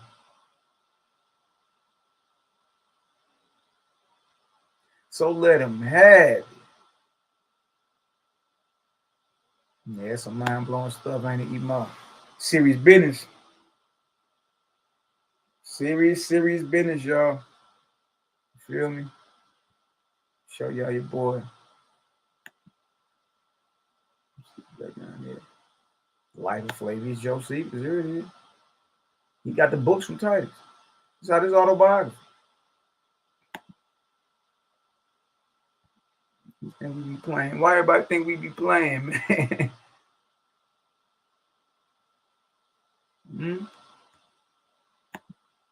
Life of Flavius Josephus.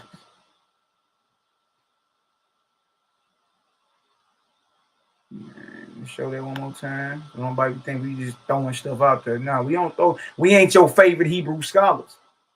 We ain't Zion Lex and Naphtali. We ain't just throwing stuff out there. We ain't just slinging mud. You feel me? This is the life of Flavius Josephus.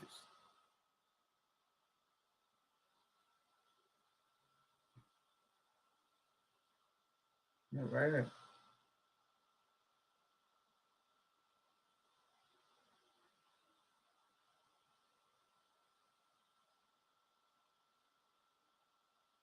We got the right here. Right here.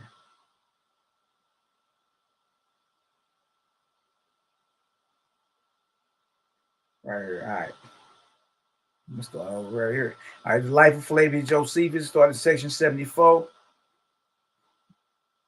You gonna see. We're gonna run right into it. Where Titus giving them books at though. I heard it is down here. I'm starting 75. All right. Watch this. He got the holy books to write Hebrew history and Greek. He got from Titus. The life of Flavius Josephus. Here it is right here. This nigga is a pure sellout.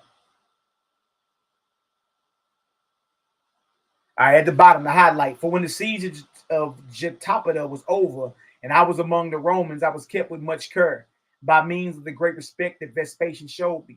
Moreover, at his command, I married a virgin who was from among the captives of that country. Look at that. Yet did she not live with me long, but was divorced upon my being freed from my bonds and my going to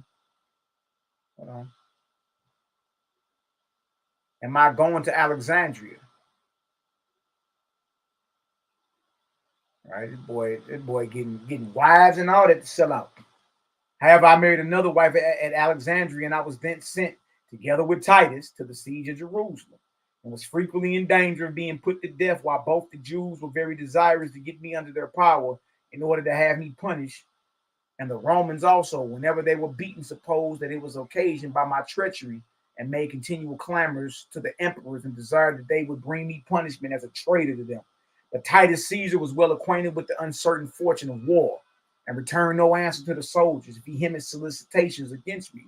Moreover, when the city Jerusalem was taken by force, Titus Caesar persuaded me frequently to take whatsoever I would of the ruins of my country, and did that he gave me leave so to do. But when my country was destroyed, I thought nothing else to be of any value, which I could take and keep as a comfort under my calamities. So I made this request to Titus that my family might have their freedom. I had also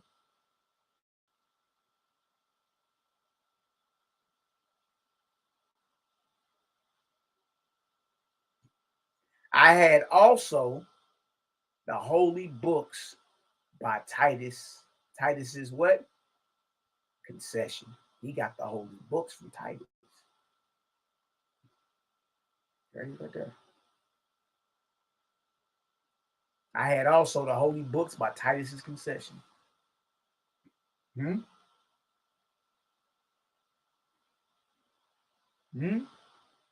them from Titus. And then according to him, wrote. He like, shit, they translated by me. Ain't that what he said? That's what he said. That's what he said.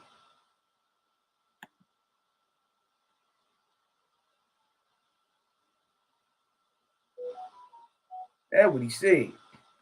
He said he translated. Yep, Flavius Josephus against Apion, Antiquity of the Jews. Those antiquities contain a history of 5,000 years and are taken out of our sacred books, but are translated by me into the Greek tongue. See that? Josephus is the one that's translated, that's writing it.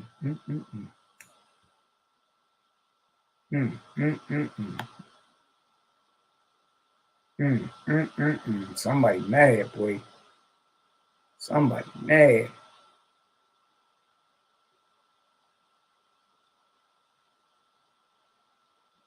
Let's get some of this. Antiquity Unveiled. Ooh, if y'all get some understanding, throw a vortex up in the chat, baby.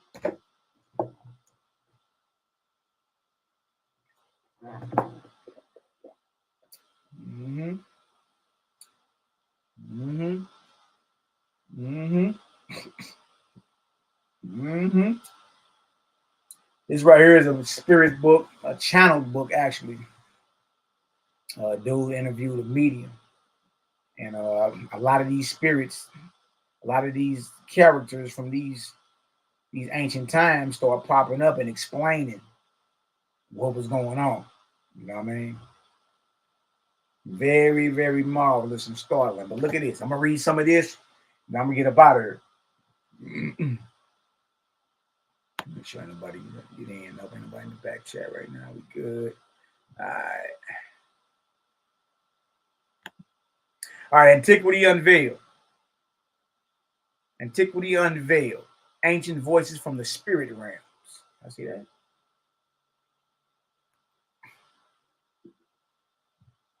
Disclose the most startling revelations, proving Christianity to be of what? Heathen origin.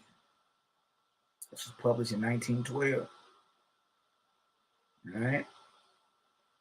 I want to go down to, let's see. Let's go down so we can get some understanding. Check it out. I'm look, even if you don't understand it, like just to me, it's interesting to read what others is talking about. Like, dang, that's crazy. All right, so we've been talking about Josephus today. We've been talking about Vespasian. I done heard Agrippa a few times. So I'm gonna start right here. There goes Josephus right there. So I can start right up in here. All right, so I'm gonna start at Vespasian, which is page 79 in this doc. All right, then I can go from there on in. I can from Vespasian, Herod Agrippa, Pliny the Younger, Origin, and then we can end it with Flavius Josephus for the day. All right, pretty good read, man.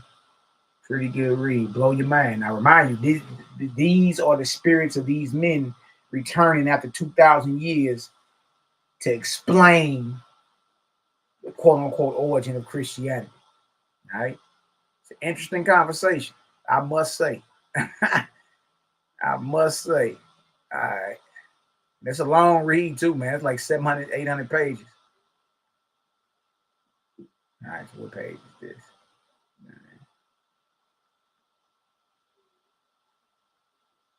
That's 9. Okay, gotcha. Let me get this down here for y'all real quick so we can see. We're going to go all the way down to, let's see. Y'all going to be like, what? So this is basically a spirit interview. Interviewing the spirits of these Flavius Josephus, Herod Agrippa, all that. Who was this right here? That's Pope Gregory. That's a good one. That bastard burned them libraries. That's a good one, actually. Okay, here we go.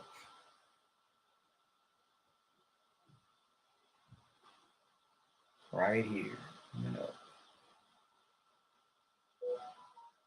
Here we go, right here. Bang, bang, bang. Vespasian. Let's read with Vespasian. Let's see what he got to say. This again, this is way after he done been dead and in the spirit realm close to 2,000 years. So I found this stuff interesting. I wonder what he's talking about.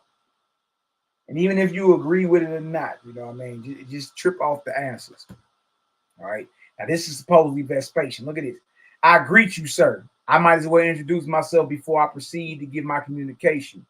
I am sent here by Apollonius of Tyana, and my name was Vespasian. Now, Apollonius of Tyana, y'all, also called Apollonius the Nazarene. You know what I mean? He was Vespasian's oracle.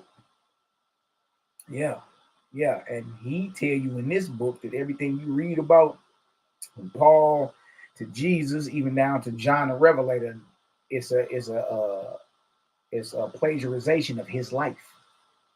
Yeah.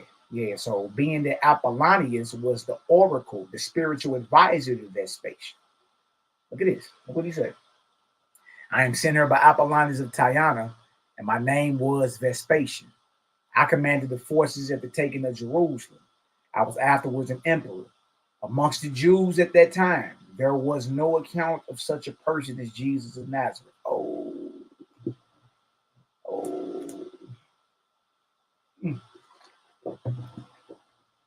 Oh, hold on. He's saying doing that. There wasn't no Jesus in his time. Not no Jesus of Nazareth. Amongst the Jews at that time, there was no account of such a person as Jesus of Nazareth. But there were several Jesuses commanding the mutineers. So several Jesuses or Joshuas commanding the brothers that was fighting against Vespasian. So there was a gang of them, but who y'all talking about, Jesus of Nazareth? Nah. Now, it was a gang of Joshuas or Jesuses that we were fighting against. You know what I mean? This is what he's saying in spirit 2,000 years later. But who y'all talking about, Jesus of Nazareth? Nah, he didn't exist in my time. It is. Yet neither Greek, Roman, nor Jew knew anything of what is now known as the Christ Savior. Wow. There was their Apollonius, who was what you would certainly term at the present day a great medium, by laying his hands upon a roll upon which nothing whatever was written. Communications would come from the spirits of our ancestors. And that way, this man was of immense benefit to me in the reduction of Jerusalem. Wow. He was deified after his death. His features and his features and hair resembled very much the statues of the god Jupiter. Boy, it looked like Serapis there. He was looked upon in our camp as the reincarnation of the god Apollo. By reincarnation, I do not mean it in the sense in which you understand it today, but that he was a god in flesh.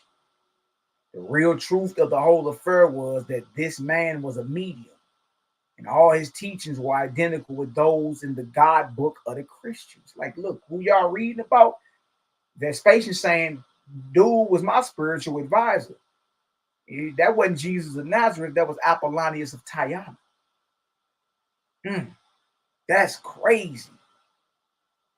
And all his teachings were identical with those in the God book of the Christians. He rebuked fevers and diseases, and they left those afflicted with them. Our idea of disease was that they were the result of demonology, that is, that they were produced by spirits that were only elementary. But this idea was incorrect. For since I became a spirit, this is what Vespasian is saying. Since I became a spirit, I have failed to find such elementary spirits. But I have found diseased spirits who are attracted to mortals by their diseases, and they make sick and help to kill those they obtain control of. Another thing I cannot understand is that with all my endeavors to get possession of the old books of the Jews, I did not succeed in getting one. Now that's wild right there, because we just read that Josephus got the holy books from Titus. Right? Vespasian saying we ain't getting no books, which would go further into proving that they came up with the whole New Testament ideology. Because he's saying in spirit, like, let me clear this up. For the Jews, look at it. It says, another thing I cannot understand is that with all my endeavors to get possession of the old books of the Jews, I did not succeed in getting one. For the Jews destroyed them rather than that they should be desecrated by heathens. According to Vespasian, he's like, nah, we ain't have no Hebrew history. So that means all of it's, if that's the case, if that's true, then what you have is old and new, y'all. is the complete fabrication out of Caesar's palace, the imperial court. If what Vespasian is saying is true, he like, look, they burned their stuff before they let us get it. Now, how Christians can claim that they have copies of the ancient Hebrew prophets when I could not obtain one, I cannot understand. This is something I leave the present Christians and Jews to explain, because I searched their dead, their houses, their captives, but could obtain nothing of them except the acknowledgement that the Jews had such books, and none of them were allowed to fall into Roman hands. Damn, dog. My main purpose in giving Josephus his life was to get through him those books. My main purpose in giving Josephus his life was to get through him those books. But I failed even in that case. The reason why Josephus never mentioned this Apollonius was because the Jews, and especially the Pharisees, would have nothing to do with a heathen prophet or philosopher. In fact, the Jews were the lowest heathens of my time on earth. Damn. They worshiped everything they felt like worshiping. They had no special code or system of laws. He's like, man, they was barbaric. And y'all, if that's the case, this shit made up, man. The man that succeeded in gaining the most followers governed everything for the time. And that was the reason we Romans were so severe with them. If they caught a Roman soldier by himself, they would cut his throat with a little hesitation, as they would kill a dog. You receive further particulars from Felix, procurator of Judea. He says he wants to give his solemn spirit testimony that he never heard of one St. Paul. Wow. Not Felix, out of Acts. He like, Felix want to holler at you next. Because he never heard of a Paul, who it is said pleaded his cause before him. I thank you for giving me this hearing. And then they go into, what happened. Rest is the notes. The rest ain't the interview, it's the notes, all right? So Vespasian saying he ain't having, he like, man, the fact that Christians claim they got the prophets of the Hebrews, he's like, I still can't explain that because I was never able to get one. The whole reason I spared Josephus was to get the books from him. I failed in that case too. So what is it Josephus is writing from Rome? Man, that stuff crazy, bro. That stuff is crazy. Let's go down. Let's go down. Let's go to Herod Agrippa II. Heard a little bit about him today. I find some of this stuff interesting, man. Like, hold on. He ain't even had the books to even try. Is that true? Wow. Let's read about Herod Agrippa. He comes back in spirit. What does he say? I will salute you, sir. I will salute you, sir, by saying those who would obstruct these communications confirm the saying, fools rush in where angels fear to tread. I was born into the mortal life about AD 30. And departed to the spirit life about AD 85. I lived at the time of the great triumphs and renowned career of Apollonius of Tyana, a man and a medium who, if people must have a God and a Savior, ought to be the leading character in that direction today. I most positively assert that under the name of Paulinus or Paulianus, Apollonius was brought before me for disturbing the peace of the country. But nothing could be proven against him except that he knew more about the Jewish religion or the Judean religion than my own people did. In those days, the Jews gladly killed any Gentile who knew more of their religion and who could expound it better than their learned rabbis. As I could find no harm in the man except what I have stated, he was discharged. He was brought before me a second time about the time of the downfall of the Jewish state, which was about AD 67 or 68, when he was again charged with disturbing the country by advancing ideas that were derogatory to the Judean Jehovah. But again, his accusers failed to prove their point. Apollonius was, in fact, a disciple and initiated member of the school of Gamaliel. Who that sound like? Who else was a student of Gamaliel? Yeah, Paul. And so well did he argue with his accusers, and they failed in all their attempts to prove anything against him. That Apollonius was the St. Paul of the present Christian religion is plainly proven by reading the various epistles attributed to him. Those epistles will show to any candid inquirer or thinker that Paul was not a who? Paul was not a Judean. Paul was not an Israelite. Now, how is the spirit of Herod Agrippa agreeing with Malachi Maccabee in 2023? How? We the ones been telling you Paul wasn't no Israelite. He pump faking. He got Roman citizenship. He said Herodian is his kinsman. He can't be no Israelite.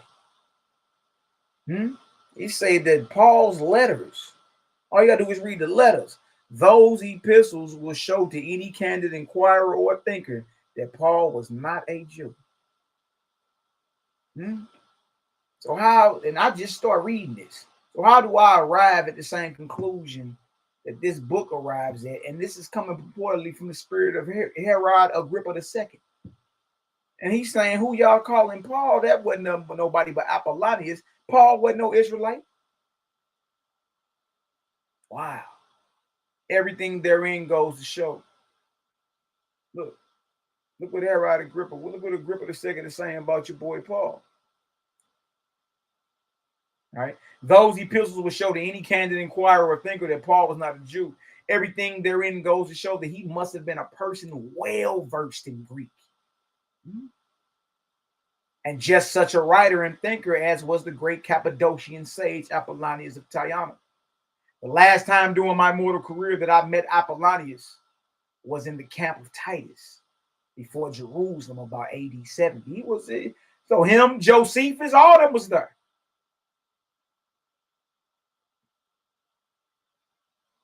Why saw such spiritual manifestations occurring through his mediumship or in his presence, as Josephus relates as having occurred through Eleazar the Jew. Josephus was in the camp of Titus at that time. Those manifestations were similar to the various phenomena now well known to be produced by spirits through mediums, and were such as to incite Vespasian and Titus to greater endeavors to overthrow the Jewish state. I have further to say that there was no Jewish history or book written in my time that could prove my people to have a history extending over 500 years before my time. Sit your ass down somewhere, man.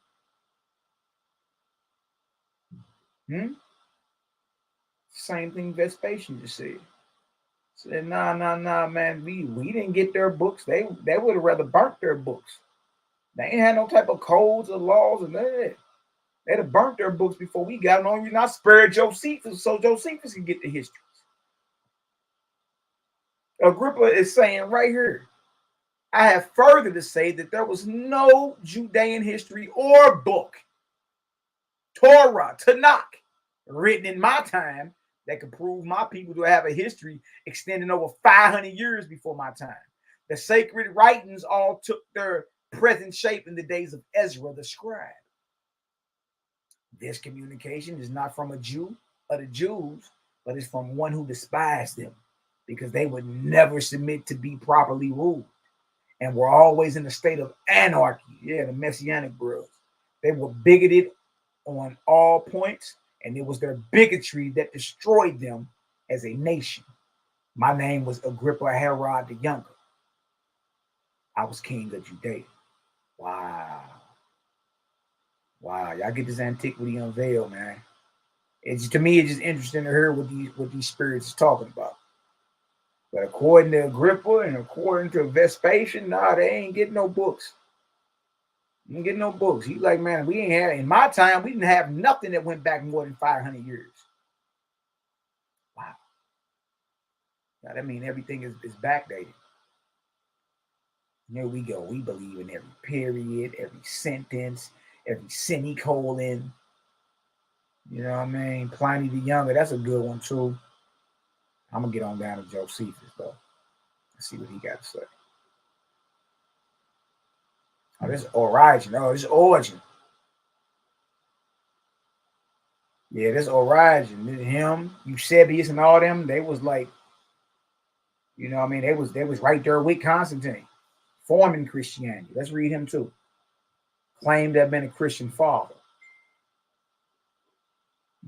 I got some of his writings. Many persons ask this question: why do you and the spirits coming through this medium keep constantly agitating the question, did Jesus Christ really live? To those who are free from this, or at least to many of them, it makes no difference. But to the millions held in slavery to this soul-killing doctrine of redemption by his blood, this question is of vital importance. Centuries of time have elapsed since I entered the spirit life. I was reared a pagan. This is what Origen, a Christian father, is saying. I was reared a pagan. I embraced this doctrine in my mortal life, but realized the foolishness of all its teachings before I entered spirit life. I regret that I ever wrote one sentence toward fostering and upholding the so-called Christian religion. Look what he's saying. I regret I wrote any of it. The misfortune has been this. The Christian priesthood have been careful to preserve everything that I wrote in favor of their religion.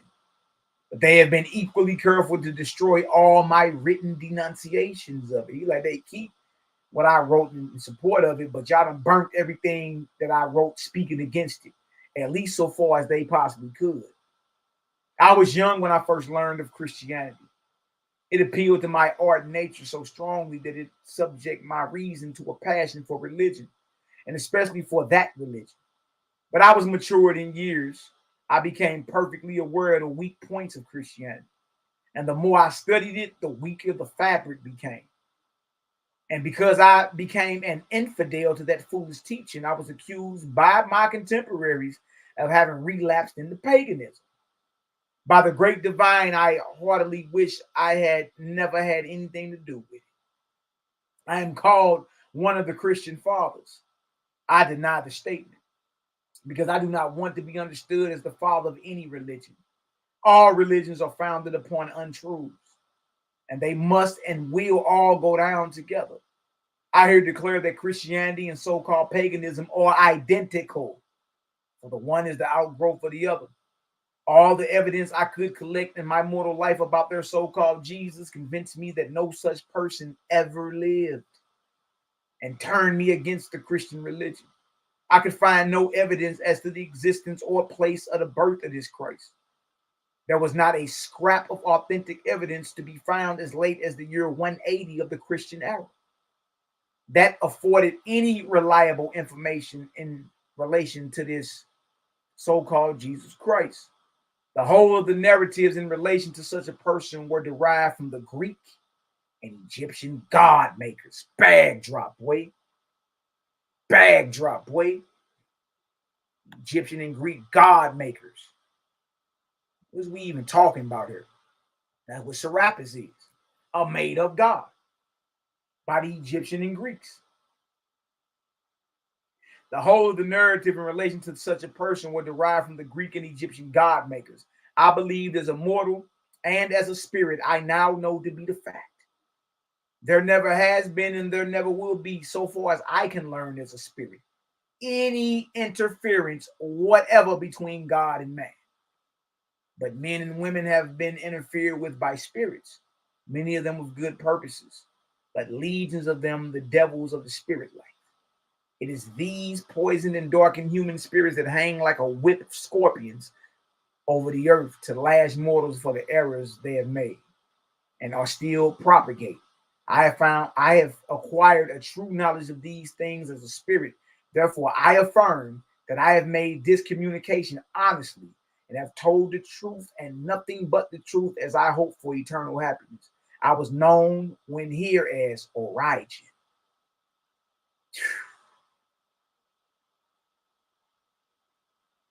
Wow. Wow. Let's look at Josephus real quick.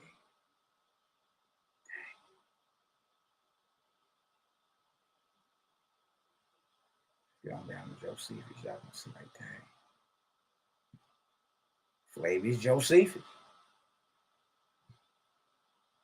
I'll tell you what, them Romans ran a number on us. You did. Oh, yeah. It's all good. It's all good, man. It's a good read if you ask me. It's interesting. Another good one is Spirit Talents. Cosmo and Cal been going over that one. That's a great one, actually. Ain't even that long. Now, let's read this. Let's read this right here.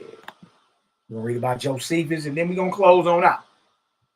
Now, man, we did pretty good today. We're going to close on out. I, Flavius Josephus, in spirit. All right.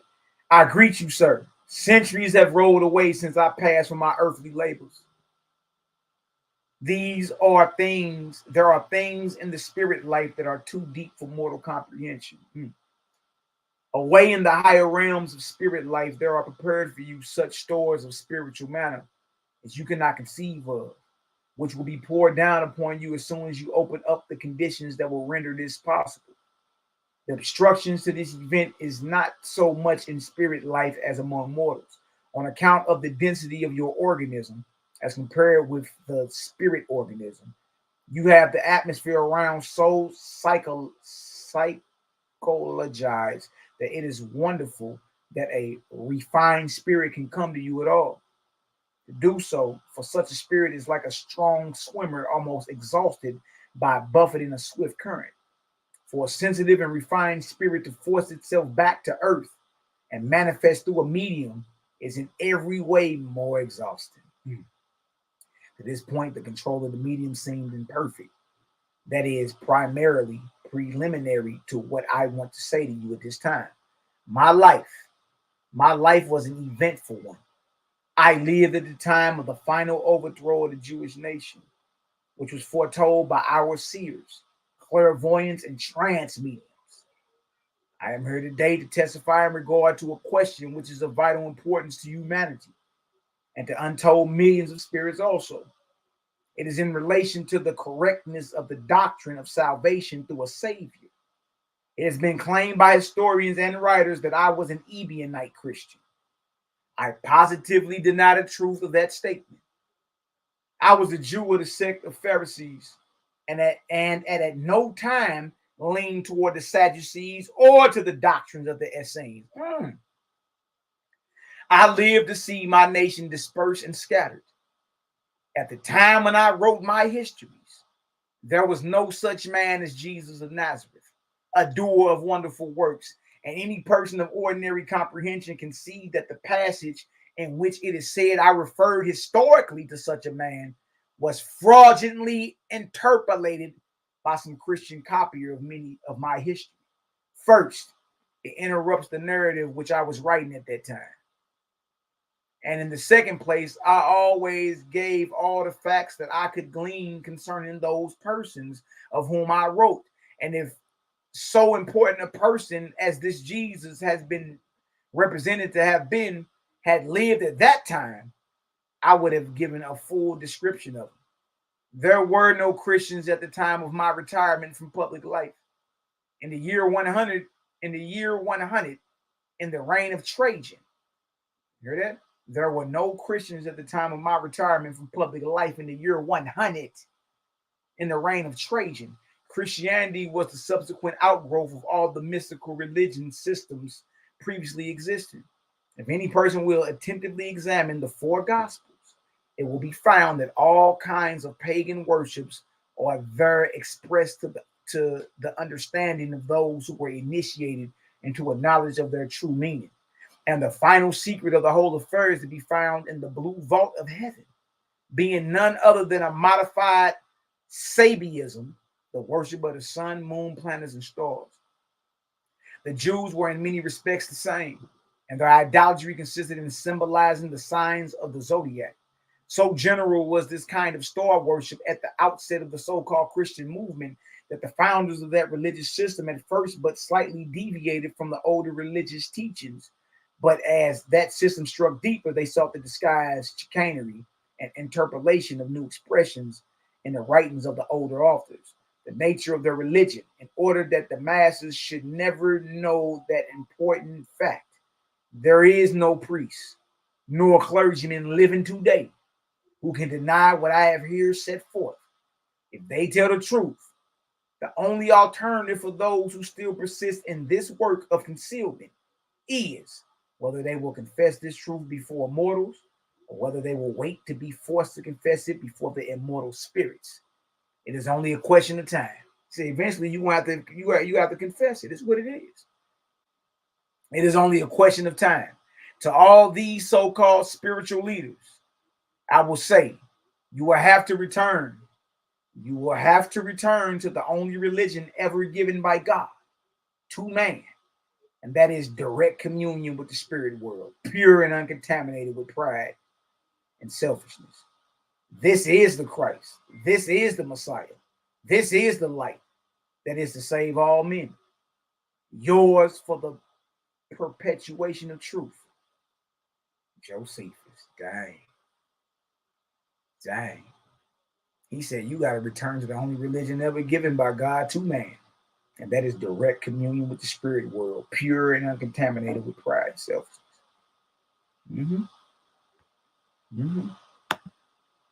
We. That's what it is, y'all. I'm gonna stop right there. We've been ripping and rolling for about 3.5 hours. Glad y'all got on here and roll with your brother. You feel me? It's always an honor. It's always a pleasure. All right, y'all tap into some of these books, man. Pretty deep. We gotta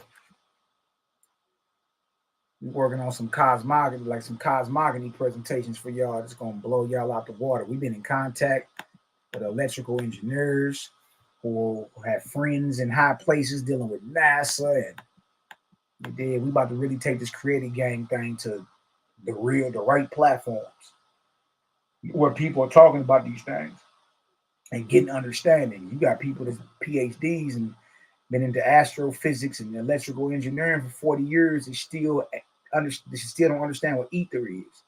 They still don't understand what a vortex is. You feel me? I know because I actually talked to a rich electrical engineer last week. You feel me? And then showed him you're just missing the vortex. He said, shit, you're fucking right. Rich white boy. You're right. Everything is spinning. You're just missing the vortex, bro. That's all you're missing. What you call the rarefied or unified field theory? You trying to understand the relationship between magnetism and electricity or electricity and gravity? You're missing vortex. Right? And then showed him out the book. He started flipping through it. He's like, shit.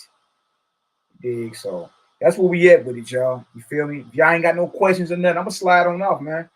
I'm gonna finish my day on off. I'm gonna go over here and see what kind of entertainment I can get watching these goofies. Just sit back and enjoy. You feel me?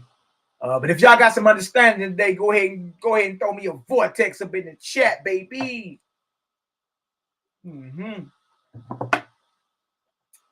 Went over a lot today, man. Antiquity Unveiled, went into that. Did. And I found it very interesting. They over there, he's like, look, man, Paul wasn't even a bro. Man, it's a lot, man. But look, y'all, you supposed to be investigating life and arriving at your own conclusions. You know what's right, you know what's wrong. You know what's righteous and you know what's evil. You ain't got to be stuck in no book. All right? Righteous works done unto others, that's your quickest way to resurrect. Right? And to grow spiritually and to advance your grade spiritually and all that. See? So yeah. That's what it is, y'all. I see vortices all throughout the chat. I salute y'all in the name of the ever-present creator, the all in all, that always was, is, and never shall be, the mighty Jehovah. Who can stop his march? Nobody. You did. And to the conscious community, you're welcome. You're welcome. You did. All y'all started to say what the creator game didn't say. You did. Continue to pray for one another, but most importantly, y'all pray for yourself. You know what I'm saying? Talk to your father. Talk to the creator. Your all parents. Talk to the creator. See it, feel it, claim it. You draw a beautiful force to yourself and invoke that. You feel me? I invoke a massive healing in the name of the creator. You dig? And direct it towards your people and all that. Or lay your hands on something. Or you feel yourself, you feel a cold coming on. I don't agree with getting sick. I dismiss that in the name of the Creator. Yeah. You know what I mean? Bust your guns, man. But we got all this light for and we ain't using it. Bust your guns around this deal. Don't be no victim out here. Yeah. So until the next time, man, y'all make sure y'all go tap in with the brothers, man. The brothers and the sisters out here really doing some major work. Y'all go over to Cosmine Cow TV. Like, subscribe, share. Y'all go over to Marcus Israel on YouTube. Heavenly Psychotic. Like, subscribe, share. Shout out to my brother. Who else in there? Y'all go over to SHALOM TV as well. Like, subscribe, share. Go over to Creative Gang TV. Tap in with my brother Daryl Cosmon. Like, subscribe, share. Go over to HERBAL Lifestyle. Like, subscribe, share. Get this word out there, man. We pushing. In the words of my one of my elders, he told me, he said, man, y'all the most dangerous cats in the earth right now. So all praise to the ever present. You dig? But until the next time, I'm Malachi Maccabee, Megaton Light Bomb. I'm about this deal, man. Hey, love and light. Love, light, and power to every last one of y'all. You dig? Tap back in with your brother. Until the next time. All praise to the ever present. Bless up.